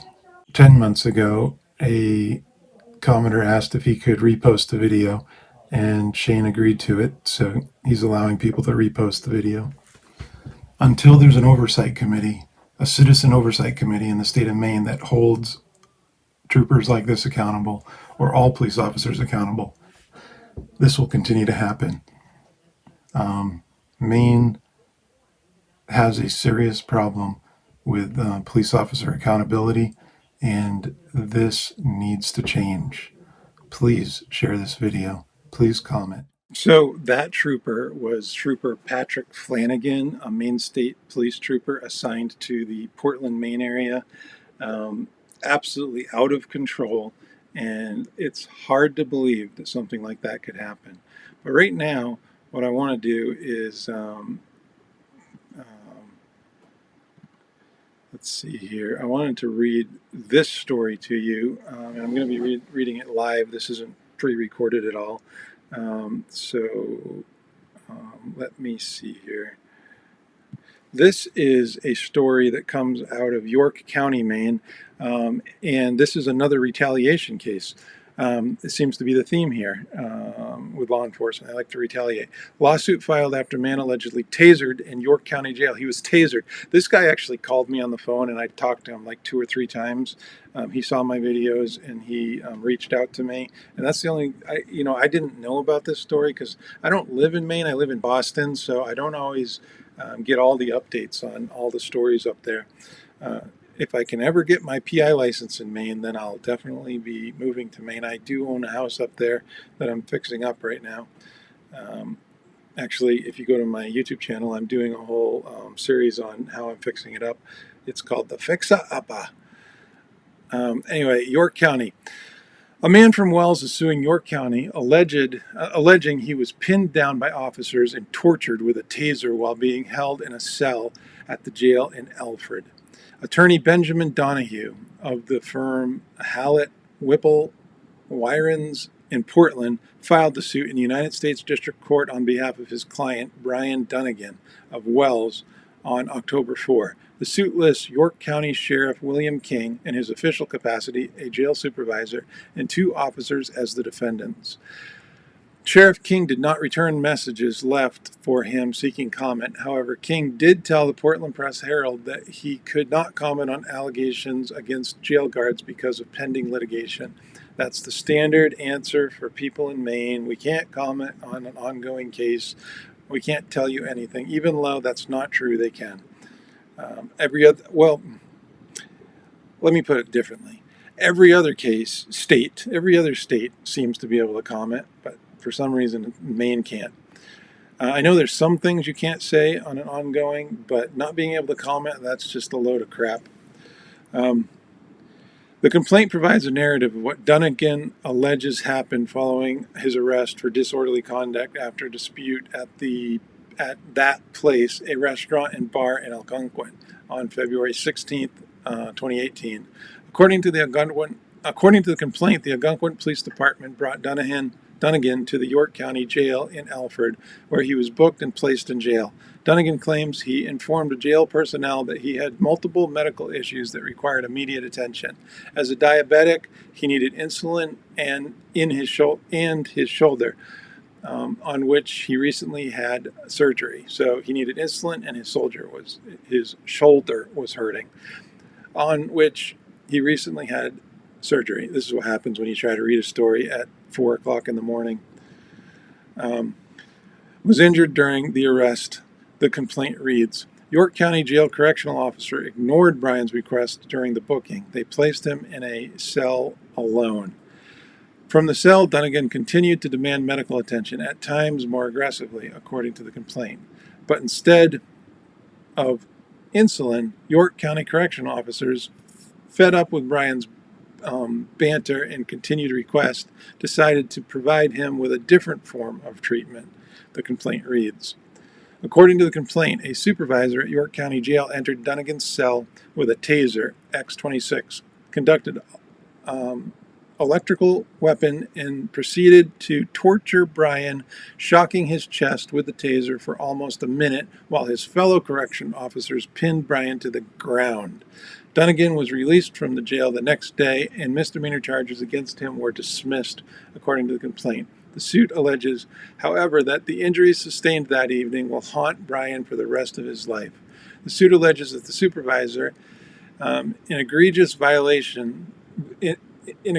violating Brian's constitutional rights under the United States and Maine constitutions, left Brian with at least 3 broken ribs, permanent scars on his chest from the taser burns that became infected, and forever traumatized by his torture on the concrete floor of a York County jail cell, the complaint states. The complaint says that supervisor and other officers report that Dunnigan had continued to resist and therefore required additional deployment from the tasers. The complaint added that Dunnigan was convulsing involuntarily as supervisor made the decision to continually rake the taser across Brian's chest. The complaint alleges that the supervisor carried out 7 dry stun deployments, lasting on one occasion as long as 13 seconds. According to the suit, each time the supervisor pulled the trigger, he screamed at Dunnigan, "Are you going to do what we say now?" The suit alleges that the supervisor and other correctional staff failed to administer any medical care to Dunnigan. This was a direct failure to follow York County Jail protocol, which mandates medical assessment after any taser deployment, the complaint reads. Without treatment, the open burn wounds on Brian's chest were exposed to the filthy conditions in cell 2131 and later became dangerously infected, requiring additional and otherwise unnecessary surgery on his shoulder. The suit reports that Dunnigan needed medical attention at the hospital following his release from jail and experienced a homebound recovery that lasted 43 days. The suit alleges that Dunnigan has experienced ongoing pain and suffering, short-term memory issues, headaches, loss of motion in his shoulder, severe back discomfort, weight loss, increased complications to his pre-existing diabetes, rheumatoid arthritis, colitis, and other injuries, as well as severe emotional distress and post-traumatic stress disorder since the taser episode. The suit requests a trial based on 3 counts. 1 of excessive force pertaining to the supervisor, 1 of municipal liability pertaining to Sheriff King in his official capacity, and 1 of failing to intervene pertaining to the 2 officers. The suit makes the charge of excessive force against the supervisor because he deployed his taser to intentionally punish Brian. He did not enter Brian's cell for any legitimate or lawful purpose. His only objective was to be punitive. The suit states that Dunnigan had already been restrained by 2 other officers at the time the supervisor deployed his taser. The suit notes that the jail's procedure for extracting a combative inmate involves a team of 5 correctional officers, protective gear, and a video camera. The complaint alleges that the supervisor ignored all of these protocols and procedures because his goal was not to extract Brian, but to torture him. The accusation of excessive force also refers to the number of times the supervisor reportedly employed the taser 7 times for more than 45 seconds. Before each additional use of force, moreover, the supervisor made no effort to determine whether additional taser deployments were required, the complaint says. If he had used his taser in a reasonable manner, the supervisor would have paused between each taser deployment and examined Brian's physical state, whether he had the ability to comply or whether he was still conscious. Instead, the taser log demonstrates that the supervisor hesitated for literally 1 second between each burst, breaking only long enough to allow the taser to reset. On the municipal liability count, the suit claims that York County does little to inform correctional officers of the risks of repeated and excessive taser deployment. The suit claims that the supervisor's excessive force was a direct result of York County's failure to train and adopt proper taser use policies. York County failed to train or adopt a policy limiting taser use to situations involving officer safety. The omissions and erroneous information in York County's policies and training procedure regarding repeated and prolonged taser use led directly to Brian's torture at the hands of 5 of its correctional officers. The third count of the failure to intervene singles out the other 2 officers for their alleged role in the incident. At all times, these officers had a reasonable opportunity to intervene by taking action to stop the supervisor from tasering Brian repeatedly or by refusing his order to pin Brian to the ground, the complaint states. Instead of intervening to prevent Brian's torture, however, these officers acquiesced and participated by restraining Brian for almost a minute while the supervisor raked the taser across Brian's chest. Donahue stated earlier this week that the defendants had yet to answer the complaint. When asked if his client had ever been arrested before the incident on February 16, 2018, Donahue offered no comment other than to say he has no significant criminal history. However, a Portsmouth police log of November 9, 2016 includes the arrest of Brian Dunahan, 57, of Wells, Maine, on charges alleging disorderly conduct, resisting arrest, simple assault, and criminal threatening. Donahue was asked if the complaint used the word torture based on a technical and legal definition, or if it was the word chosen personally to describe what his client alleged happened to him.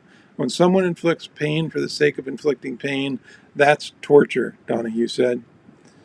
And that's that article. I think it's pretty telling that there's all these articles, all these stories across Maine of police retaliation. I was retaliated against. Maine State Police Trooper George Loader turned whistleblower was retaliated against. Brian Dunnigan was retaliated against. I also have a story I'm not going to include now because I'm getting wicked tired, of a guy, another private investigator by the name of Bobby Doyon. He was retaliated against.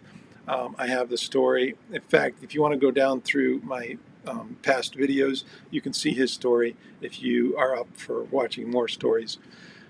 Also, in my videos, I have the story of Catherine Bierman, who was retaliated. Also, Robert Pelletier was retaliated. It just goes on and on and on and on. How many people, how many times is the state going to retaliate? And of course, Maine has a very, very, very lengthy history of retaliation, as you'll see in this video, which I hope you will watch, because this happened a long time ago. This guy, it was his life's work exposing corruption in Maine, and it literally killed him. Mr. President, we now have a crisis condition within the state of Maine. We now have a criminal justice system that has gone mad with unbridled power. We now have in Maine politically organized crime. It's being sponsored by the legal profession within the political arena. The remainder of this film is related to those conditions that I uncovered in 1976 to date. Mr. President, as I previously stated, in 1976, the Maine Attorney General's office requested mine. I'm going to break in here just for a second. The Judas Confession was a documentary this guy was working on, but he never completed it. That's why I don't have the complete documentary. He died before he was able to complete it, and nobody could ever find the bits and pieces of it to actually complete it. I even offered to complete it for him, but his estate, and it's all dismantled now, and you can't really find anything. But in a series of criminal complaints against the Bard Realty agent, Philip Bard. 2 months of investigation produced thousands of documents that closely indicated that Philip Bard was victimizing his clients by fraud, land fraud, bankruptcy fraud, and embezzlement. The victims and complainants, such as Robert Gittay, Mrs. Elaine Clark, and many others, presented full documentation and witnesses relative to Bard's criminal acts that caused loss of homes, savings, and property. In the complaint by Bard's former construction partner, Louis Villieu, clear evidence existed that Bard had defrauded and embezzled large sums of money from the partnership, then drove his partner into bankruptcy in collaboration with his partner's lawyer, Alan Sherman, who conspired with Bard to commit bankruptcy fraud to prevent a federal audit that would have certainly revealed Bard's crime of embezzlement from the partnership. Certain documents turned over to me by a former bookkeeper, Kathy Grimmett, revealed that Bard may have been involved in improprieties involving federal funds with the Winslow High School construction monies. This could only have taken place with the collaboration of someone within the Winslow town office at that time. In one case, Bard was allowed by the Waterville Savings Bank to have access to the Dubois family's escrow monies without the Dubois' knowledge or consent. The Waterville bank officers allowed this, contrary to a building contract and the fact that Bard had not completed the Dubois home, then under construction. Nor did Bard ever have the construction work completed after the bank allowed him to clean out the Dubois escrow account. This occurred without the bank's inspection of the Bard project. All objections to this fraud were ignored by the Waterville Saving Bank's officers. The Dubois were also victimized by Bard when Bard violated the house construction contract and had installed a furnace and water heater not suitable for that size dwelling. Ultimately, the Dubois' 22-month-old son was severely scalded and left permanently disfigured. These cases, all documented, were presented in report form by me to the Attorney General's office, occupied at that time by Joseph Brennan, now governor and congressional candidate for Maine. The documentary will show the criminal conspiracy by Joseph Brennan, G. Arthur Brennan, now a Superior Court Justice, Richard Cohen, presently Maine's U.S. Attorney, James Brandigan, now Assistant U.S. Attorney, and Paul Sawyer, Director of the Maine Real Estate Commission, in their attempt to obstruct justice. Also involved in this cover-up to obstruct justice is James Goodman, presently a federal bankruptcy judge. The second case, Mr. President, will present the case of Donald Cook, a Belfast, Maine resident who was maliciously prosecuted by Wilder District Court Judge Elmer Smith, District Attorney Fred Harding, and Cook's own lawyer. All of these lawyers joined in a criminal conspiracy in an attempt to silence Cook relative to a small bridge, Bridge 94, that was built illegally by the Maine Department of Transportation for former county officials. This conspiracy by the Department of Transportation grew completely out of hand, with charges and criminal charges brought against high Department of Transportation officials. Most of them resigned or retired. However, the top officials of the Department of Transportation in Maine and the Maine Attorney General's office conspired to obstruct justice relative to an investigation demanded by members of the public. And all the witnesses and documented evidence was available, including former members of the Department of Transportation who wished to testify. Then Attorney General Richard Cohen and later Attorney General James Tierney formulated a cover-up to prevent disclosure of this fraud. Later, Kennebec District Attorney Crook was to join into this criminal conspiracy. The documentary will reveal why Tierney, Brennan, Crook, and Richard Cohen attempted desperately to shut down any investigation into this illegal construction of the bridge. Their purpose Brennan, Tierney's, Crooks, and Richard Cohen was to conceal from the public the fact that the Maine Department of Transportation for years has criminally misused the taxpayers' monies by building illegal bridges throughout the state that benefited only large corporations, the contractors, or other state officials. The film documentary will detail the facts of this scandal and the purpose of the crimes carried out against the taxpayers by these officials, and how these documented complaints disappeared from the files of the Government Accounting Office in Washington, D.C. The third case, Mr. President, will review the Helena Littlefield criminal complaint. Mrs. Littlefield of Auburn, Maine, an elderly widow living on Social Security, discovered her Registry of Deeds land map had been altered, benefiting an influential developer sitting on the Auburn City Planning Commission. Mrs. Littlefield's boundary markers suddenly disappeared from her land that had been in her family for over 100 years, and Mrs. Littlefield's claim that the houses now resting upon her property illegally is due to a purposely improper land survey taken by the Sewell Company, a company owned by the former president of the Maine Senate. Documents indicate that Mrs. Littlefield's attempt to obtain an investigation into these criminal charges were ignored by the Maine Real Estate Commission and Attorney General's Office under Brennan, Richard Cohen, and James Tierney. Mrs. Littlefield spent her last years and most of her Social Security savings attempting to regain the property taken from this elderly lady's family by fraud. Mrs. Littlefield died last year unable to regain her rightful property because of official arrogance and their dedication to protecting an illegal, unconstitutional system and its members. Case 4 will present the case of Frank Buzzell of Calais, Maine, an unattended death, and the strange incidents surrounding this case. The documentary will reveal that local officials verbally and in their written reports have claimed that Frank Buzzell died of a natural death. However, the family of Buzzell has spent the last several years attempting to reopen this case due to suspicions regarding Calais' former chief of police, Clinton Hayward, being purposely uncooperative and evasive due to personal reasons, that Frank Buzzell and the former chief of police, Hayward, were mortal enemies. Questions have never been answered relative to the severe crushing blow dealt to the base of Buzzell's skull, or the anonymous threats received immediately prior to his death, nor the missing valuables from Buzzell's person and home. And unanswered is the torn condition of Buzzell's clothes, along with the fact that Buzzell's death certificate reveals that the victim's cause of death was attributed to 2 conditions. Former Chief Hayward's credibility is further strained by Hayward's indictment and conviction for arson, and will be covered in the upcoming film, including the Maine Attorney General's Office failure to respond to Buzzell's family's many pleas for a reopening of the case, or at least answers to the family's many unanswered questions regarding the Buzzell death.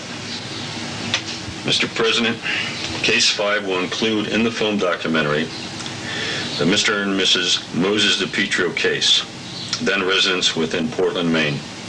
The filmed evidence will show by documentation that Mr. DiPietro was led into a fraud, which evidence reveals involved the government's Small Business Administration, the Oxford Bank, 2 brothers named Thompson, and DiPietro's own lawyer, Philip Chapman. This case graphically indicates the depth that the Maine legal profession has sunk to, and again reveals the quickness the Maine Attorney General's Office will involve themselves in an obstruction of justice and conspiracy, this time, and again, the person of Richard Cohen.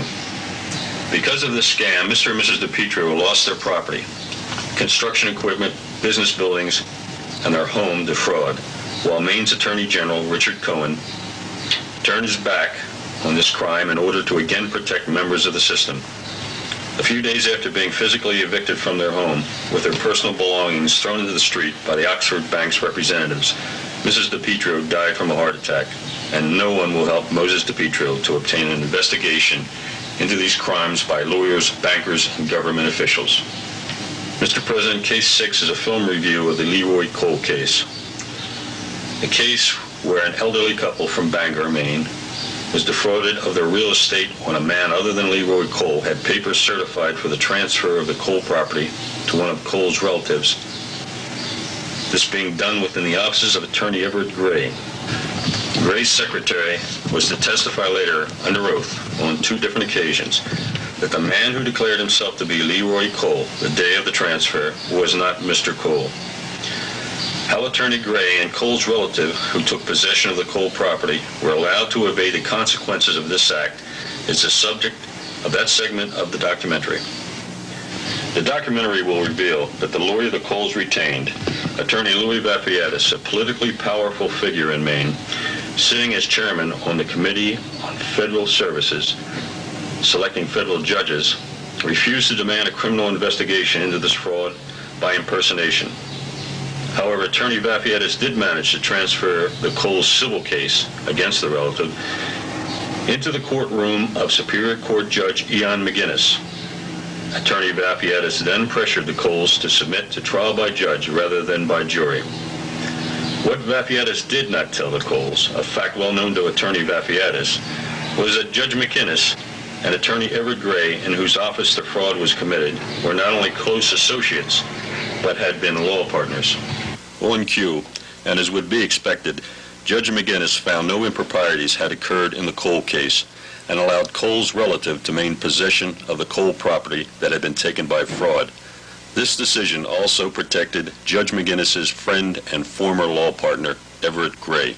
The documentary will continue with the documentation that reveals the true purpose of the Board of Overseers of the Bar, that body of lawyers supposedly investigating and disciplining other lawyers.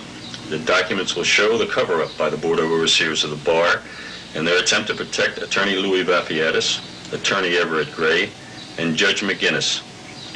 The film goes a step further at that point and reveals the many attempts the Coles made to reopen their fraud case through other lawyers and the Maine Attorney General's office, to no avail. Leroy Cole recently died convinced his government was part of a criminal conspiracy to protect the guilty. He carried that belief to his grave. Mr. President, Case 7 of the documentary will present the tragic happenings on this stretch of Maine Road, where less than a quarter of a mile from each other, two young people in separate incidents and at different times were killed in traffic incidents by acts of criminal negligence. And in both incidents, Maine's criminal justice system was part of the criminal cover-up. At approximately this spot, a young lady was crushed to death in her car when the flatbed trailer section separated from the cab of a truck. The trailer crossed the middle line and instantly killed the young lady in her car as she was driving home from work and traveling in the opposite direction. The truck was owned by one of Maine's large corporations. The negligent homicide occurred due to safety chains not being used to secure the trailer. Because of the influence of the large corporations in the state of Maine, no charges, no trial, no justice. A quarter of a mile up the road, and within sight of this very spot, a young child was killed when a driver under the influence of alcohol blacked out, crossed over the middle line to the opposite side of the road, killing a child who was returning home from play. The driver had a previous record of operating under the influence. However, he was also from a wealthy and influential family. Again, in this case, there was no trial, merely an informal hearing in Judge Elmer Pullen's chambers.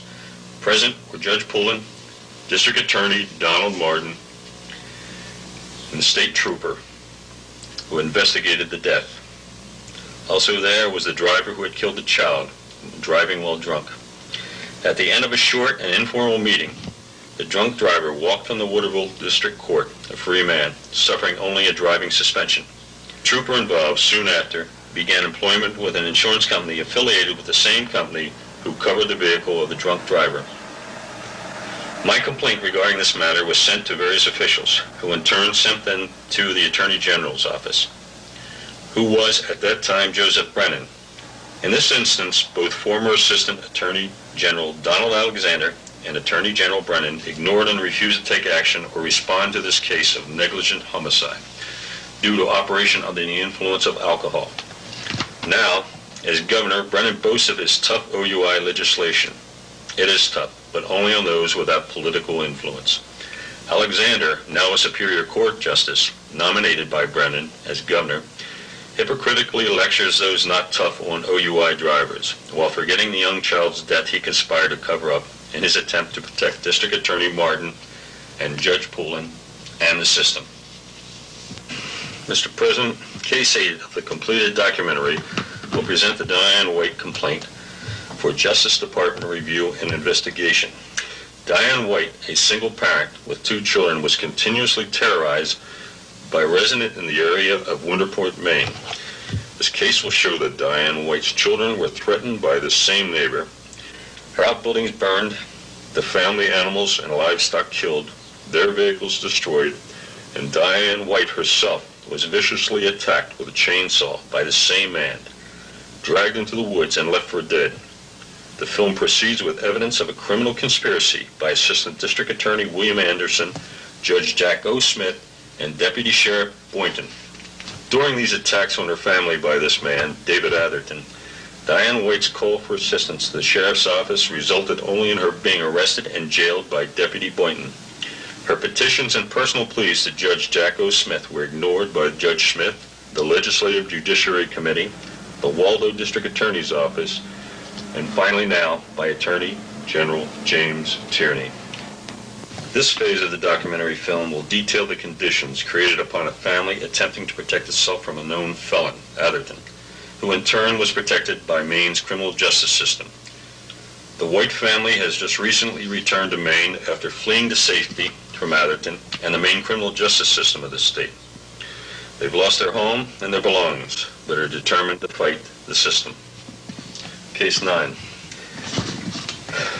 Naturally, Mr. President, this film will expose the Maine Attorney General's Office's criminal conspiracy to maliciously prosecute and falsely imprison Dr. Marion LaCase and Carolyn Delano, who initially petitioned your office for intervention by the U.S. Justice Department into their cases and these many more that I will present in the film and which I have on file. The presentation of facts and evidence in this case revealed that the Attorney General's Office under James Tierney and through Assistant Attorney General Joseph Wanamaker had on their hands what they boasted to be the largest Medicaid fraud case in Maine's history. Then, for some unknown reason that I'm sure even a frivolous investigation by the Justice Department will expose, the real criminal in this case, psychiatrist Dr. George Cloutier, had his charges reduced to making a false statement and was fined slightly. He was then allowed to walk away from evidence of his $500,000 defrauding of Medicaid. Cloutier and his 2 associates, Drs. Marlowe and Lux, were also allowed to walk. The conditions were that they would give statements to the Attorney General's Office that would incriminate Dr. Marion LaCase and Carolyn Delano. It wasn't necessary that Tierney and Wanamaker be given true statements. Any false incriminating statements would do, because Tierney was running for the governor's office and had shut his mouth off about this being the biggest fraud case in Maine's history. Tierney and Wanamaker merely wanted scapegoats, and Cloutier, Lux, and Marlowe, happy to be let free of their original charges, would help this corrupt criminal justice system to maliciously prosecute and imprison 2 older, professional, and innocent women. However, the film will show that the state's frame-up by Tierney, Wanamaker, and the Human Services Department began to crumble when Lux, Marlowe, and other state witnesses began to retreat during sworn deposition hearings. Tierney and Wanamaker began to panic and began to pressure through the system Stephen Wade, the attorney for Carolyn Delano, and Dr. Marion LaCase. Wade, under continuing pressure from the system, collapsed, joining the conspiracy to maliciously prosecute these women, harassing, intimidating, and deceiving them into a pleading hearing they did not want, did not understand, nor did they accept. But the court in the person of Judge Silsby continued this farce, and a guilty verdict was found. The documentary will continue with the 2 women's imprisonment in the South Windham prison and their discovery while there that this type of criminal conduct of falsely imprisoning innocent women is old hat to the Maine Attorney General's Office. First-hand accounts are given regarding the drugging of 2 other professional women imprisoned falsely to cover up other criminal acts by large corporations in this state. The druggings occurred when I attempted to interview them at South Windham Prison. One woman became brain damaged due to the druggings. The other woman has been transferred and disappeared into the maze of Maine's prison systems. Dr. LaCase's and Carolyn Delano's segment concludes with a statement regarding their refusal to return to Maine to be imprisoned and their hopes for a Justice Department investigation into their case and the 2 others that they learned of in the South Windham prison system. Mr. President, in Case 10 of this film documentary, I intend to expose the criminal justice system for what it is, a psychotic entity that exists only for itself and for the protection of a corrupt system. This case, a very personal case, is an explanation of what they have purposely done to my family, only because I dared to expose the rottenness within their political system. I will detail the tampering and sabotaging of my family's vehicles, causing accidents and injuries. I will detail the threats by members of the criminal justice system. I will detail the arson of my home and near loss of my 3 children. I will detail the assault upon me when shot in the neck and back, late one night when returning home. I will detail the criminal conspiracies by the judicial system of this state and their attempt to imprison me and to quiet my demands for justice for all of the victims and my family. And I will detail the cover-up of all these crimes by all these officials and judges as they have participated in these obstructions of justice and other crimes against the citizens of Maine and our Constitution. Mr. President, this documentary will, when released, give credit to the only one person with political and religious influence in this state who has attempted to assist me and these victims. That person is Reverend Benjamin Bubar, who has attempted to persuade and pressure various officials, such as District Attorney Crook, Attorney General Tierney, and others to allow me to go before a grand jury to present my evidence. When even Reverend Bubar had his request ignored by these same officials, he called for a citizens' grand jury made up of prominent Maine citizens to hear and review the evidence in my possession of politically organized crime in Maine. The citizens' grand jury was unanimous in the handing down of their decision, which was that a special grand jury and special prosecutor should be named by the governor to review my evidence of malfeasance and corruption within state government. Reverend Bubar's citizens' grand jury's results were again ignored by Crook and Tierney. Mr. President, one of the officials of this state, Maine Superior Court Chief Justice Vincent McCusick, has been informed time and again by various means, including Reverend Bubar's letters, that criminal evidence existed relative to state corruption and criminal conspiracies. The documentary will go into Chief Justice McCusick's failure to take action or to respond to these matters. The film will also include the full file regarding the famous McCusick-Bates cover-up, performed by the then Attorney General Richard Cohen. Finally, Mr. President, I intend to lay the responsibility for Maine's population being kept ignorant of the true facts regarding this politically organized crime and lay it squarely upon Maine's inept, inaggressive, and aligned news media. I will, for example's sake, focus upon the Waterville Sentinel, the Kennebec Journal, the Portland Press Herald, and WGME-TV, all owned and operated by the gigantic corporation, a corporation that affects the news presentation to Mainers from Bangor to South Maine, a corporation that is part of the system, a corporation that promotes big spending by big government and supports only the politicians that carry out the big spending. The film will deal with the now obvious reasons of why Giganet's news media operation is protective of the political system and the maintaining of a corrupt status quo. This part of the film expose should be quite revealing to the average Maine citizen, especially the explanation and reason why the Kennebec Journal and Waterville Sentinel blacked out and purposely prevented their readers in Kennebec County from learning of the story columnist Jack Anderson's staff did on my evidence of corruption in the various offices of Maine state government. To conclude, Mr. President, this film will review the attempts by many Maine citizens to petition their congressional delegates when they bust all the way to Washington, D.C. The film will review the results of that petition that was related to many of these cases just presented, and it will review the influences that caused Maine's congressional delegation to declare that they could find no wrong done to these victims by state officials. I'm tired, Mr. President, of being harassed, attacked both verbally and physically by the same political system, or having the terrorism that has been experienced by my family covered up by these same professional political mobsters as Brennan, Richard Cohen, Crook, and Tierney. I'm tired of petitioning a government that responds by harassment tactics, such as the IRS when they illegally seized my disability pension. I'm tired of utilizing my own money, my family's money, to help people who the criminal justice system should be protecting, but who in lavish offices conspire criminally while being overly paid with honest taxpayers' money, and who are receiving salaries approximately 400 to 500% more than the average Maine citizen is able to eke out. One last point, Mr. President. Many of these complaints were presented to the White House a while back. So therefore, I hope this time there is a response by the Justice Department, because I intend to mass produce this video petition and distributing it statewide and eventually nationally. Thank you, Mr. President. I am concluding this video petition to your office with a demand that the Justice Department dispatch a task force to the state of Maine to review, investigate, indict, and prosecute wherever evidence demands. Unfortunately, that task force never came, and this video was never distributed. In fact, he never even finished the video because he died unexpectedly right shortly after sending this. And it's only by a miracle that I was able to get a copy of it.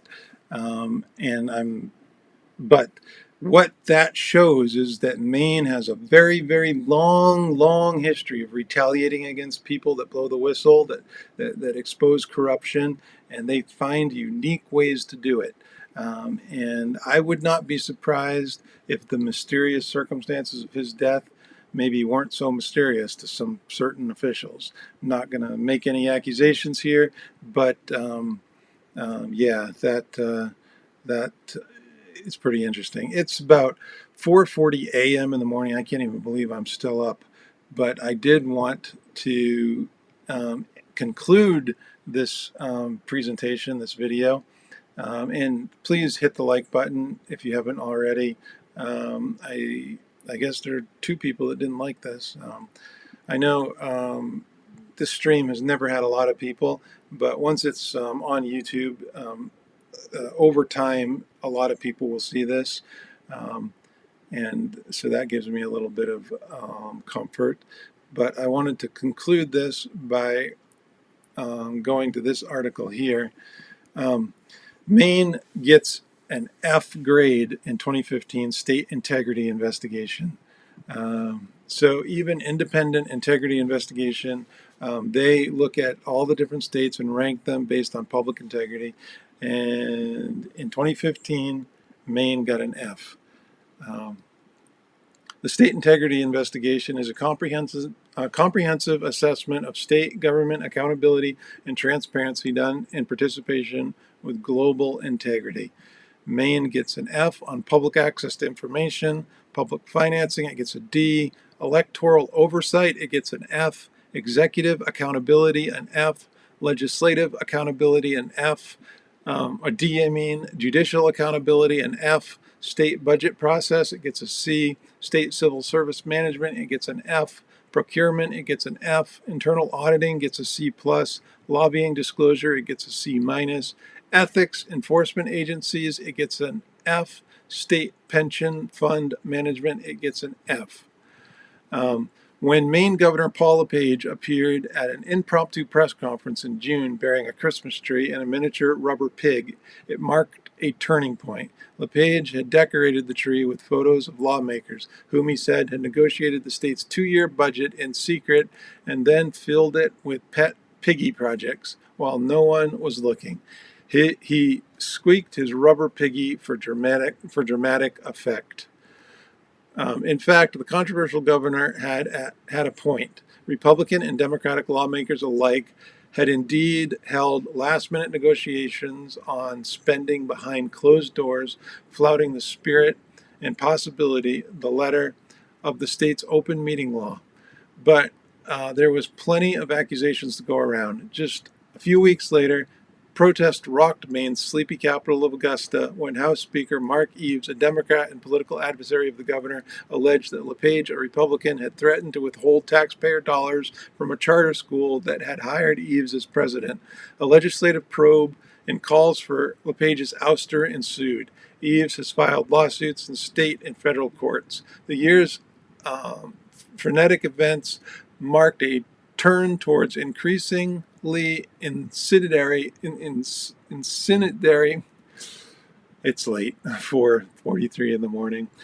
Winner takes all, and state once renowned for moderation and civility. But the histrionics also underscore a more insidious problem. Maine's weak accountability and transparency laws aren't keeping up with the frenetic new pace of politics here, and lawmakers are doing little to change course. So true. The state of Maine is way behind the sky. I mean, they're hiding. They're a secretive state, and they have secretive courts. They have secretive government agencies. They're the cover-up state. This dynamic has earned Maine an F in a numerical score of 59, placing it tied for 43rd among the states in the 2015 State Integrity Investigation, an assessment of state government accountability and transparency conducted by the Center for Public Integrity and Global Integrity. In 2012, the state also received an F, scoring 56 for a rank of 46th among the states. The two scores are not directly comparable, however, due to changes made to improve and update the project and methodology, such as eliminating the category of redistricting, a process that generally occurs once every 10 years.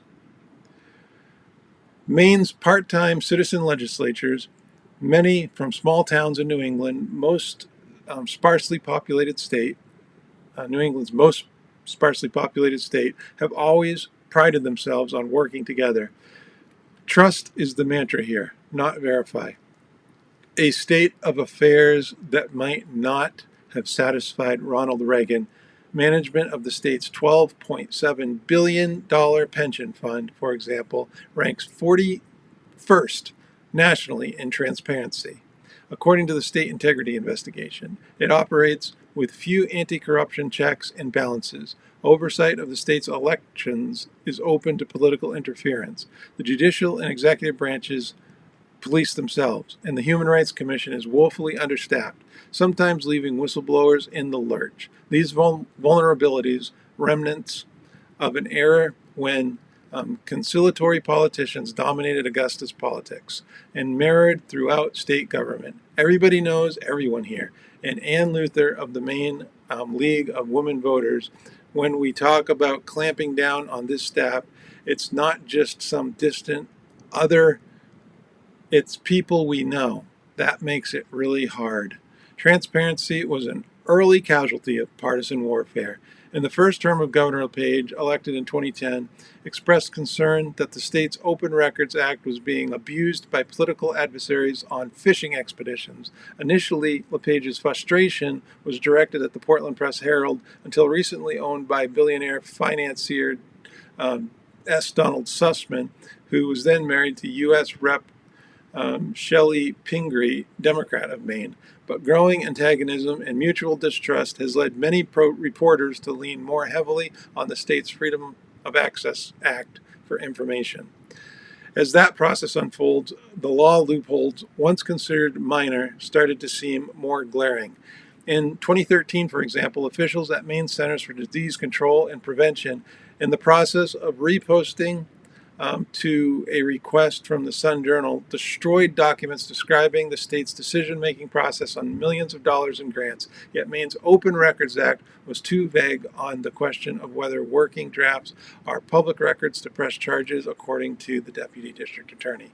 People just assumed government was doing the right thing until they found out that they weren't, said Judy Meyer, Vice President of Maine Freedom of Information Coalition. It was terrible that it happened, but good that people sat up and paid attention. But the law still lacks teeth, she said.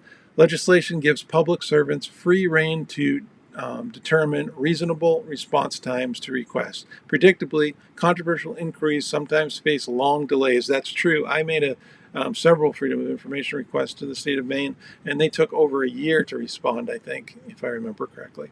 It was a very long time, that much I remember. I think it was over a year. Predictably, controversial inquiries sometimes face long delays. My inquiries were definitely controversial. What's the punishment if you don't comply? There is no recourse, the legislature continues, to believe we can all get along and make this work through relationship building, she said.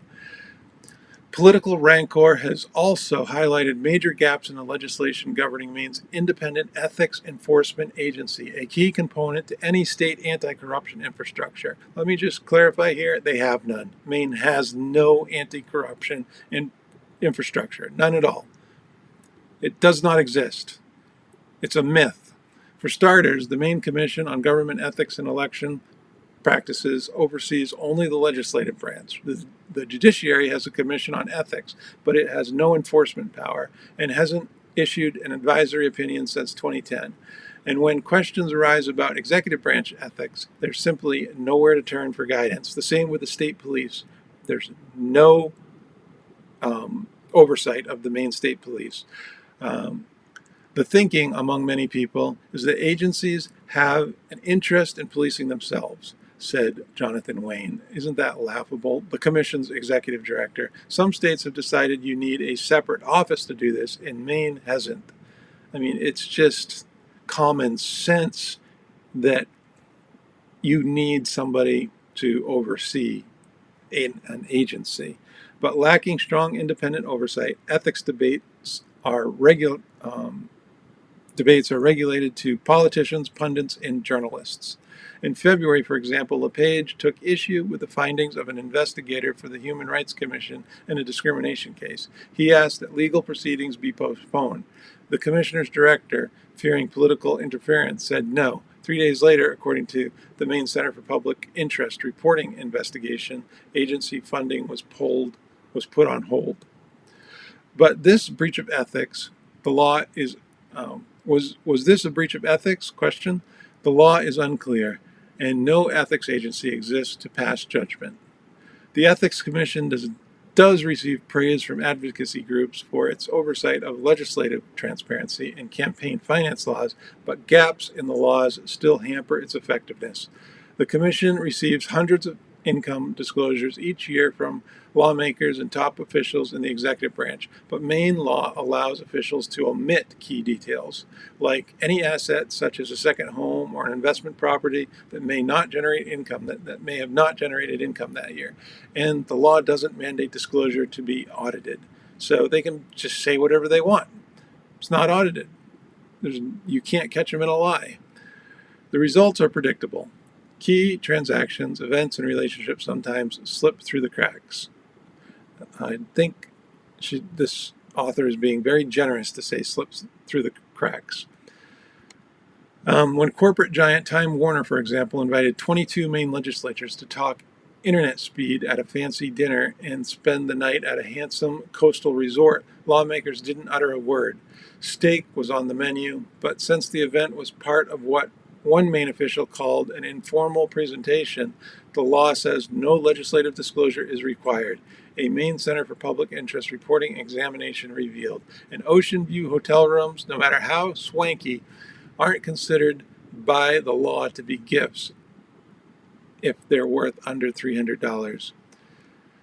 Even when the law does apply, the Commission's meager penalties don't amount much of a deterrent. In 2014, the National Organization for Marriage, for example, was fined $50,000, just 2.5% of its $2 million in contributions it filed to disclose in a 2009 bid to overturn a Maine law legalizing gay marriage. Political operatives see the fines as the cost of doing business at Maine, said Andrew Bosey, Executive Director of Maine Citizens for Clean Elections.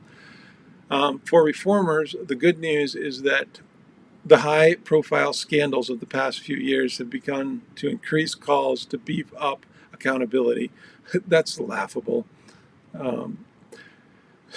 New laws passed in 2013, for example, bar legislatures and top executive branch officials from lobbying from their former colleagues for 1 year after they leave office. Legislatures this year earmarked funds to make disclosure data filed with the Ethics Commission more accessible to the public, and last week Maine voters passed a referendum to bolster transparency and increase fines for campaign finance law violations.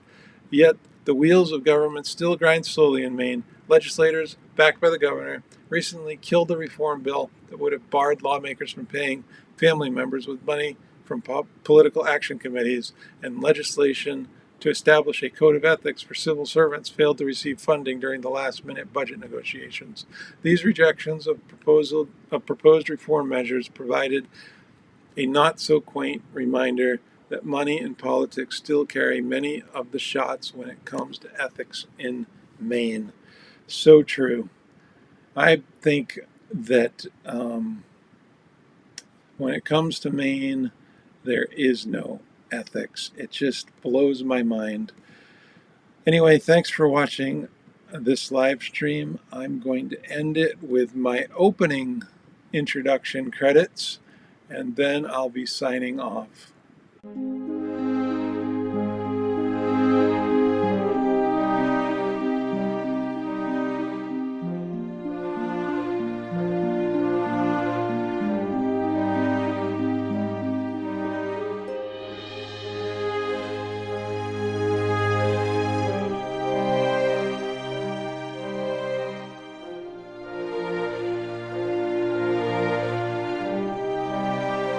How dare you? You have stolen my dreams and my childhood with your empty words, and yet I'm one of the lucky ones. People are suffering, people are dying, entire ecosystems are collapsing. We are in the beginning of a mass extinction, and all you can talk about is money and fairy tales of eternal economic growth. How dare you? One of the most important things, never, ever quit. Never quit. One of the things about loving what you do is that it's not work, and therefore you don't quit automatically. It's a lot easier not to quit. But you can never give up. It's harder than a lot of you thought it might be.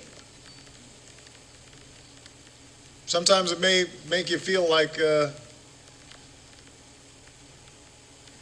that it's not possible.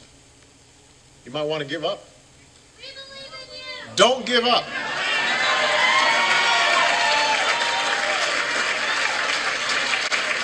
I don't want you to feel discouraged. I want you to understand that it just means we got to push that much harder. Outrage over police killings of black people has fueled unrest from coast to coast.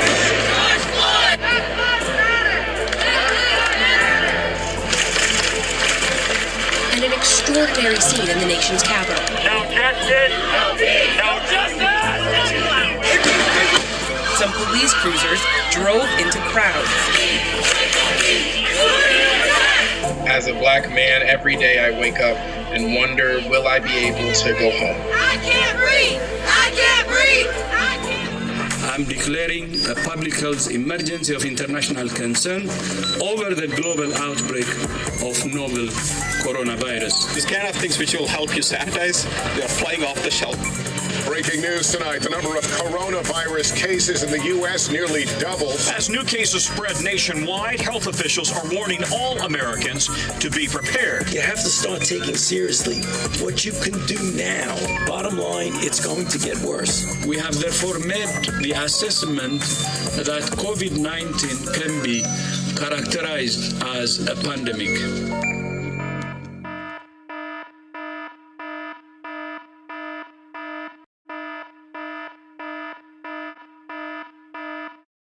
For God so loved the world, that he gave his only begotten Son, that whosoever believeth in him should not perish, but have everlasting life.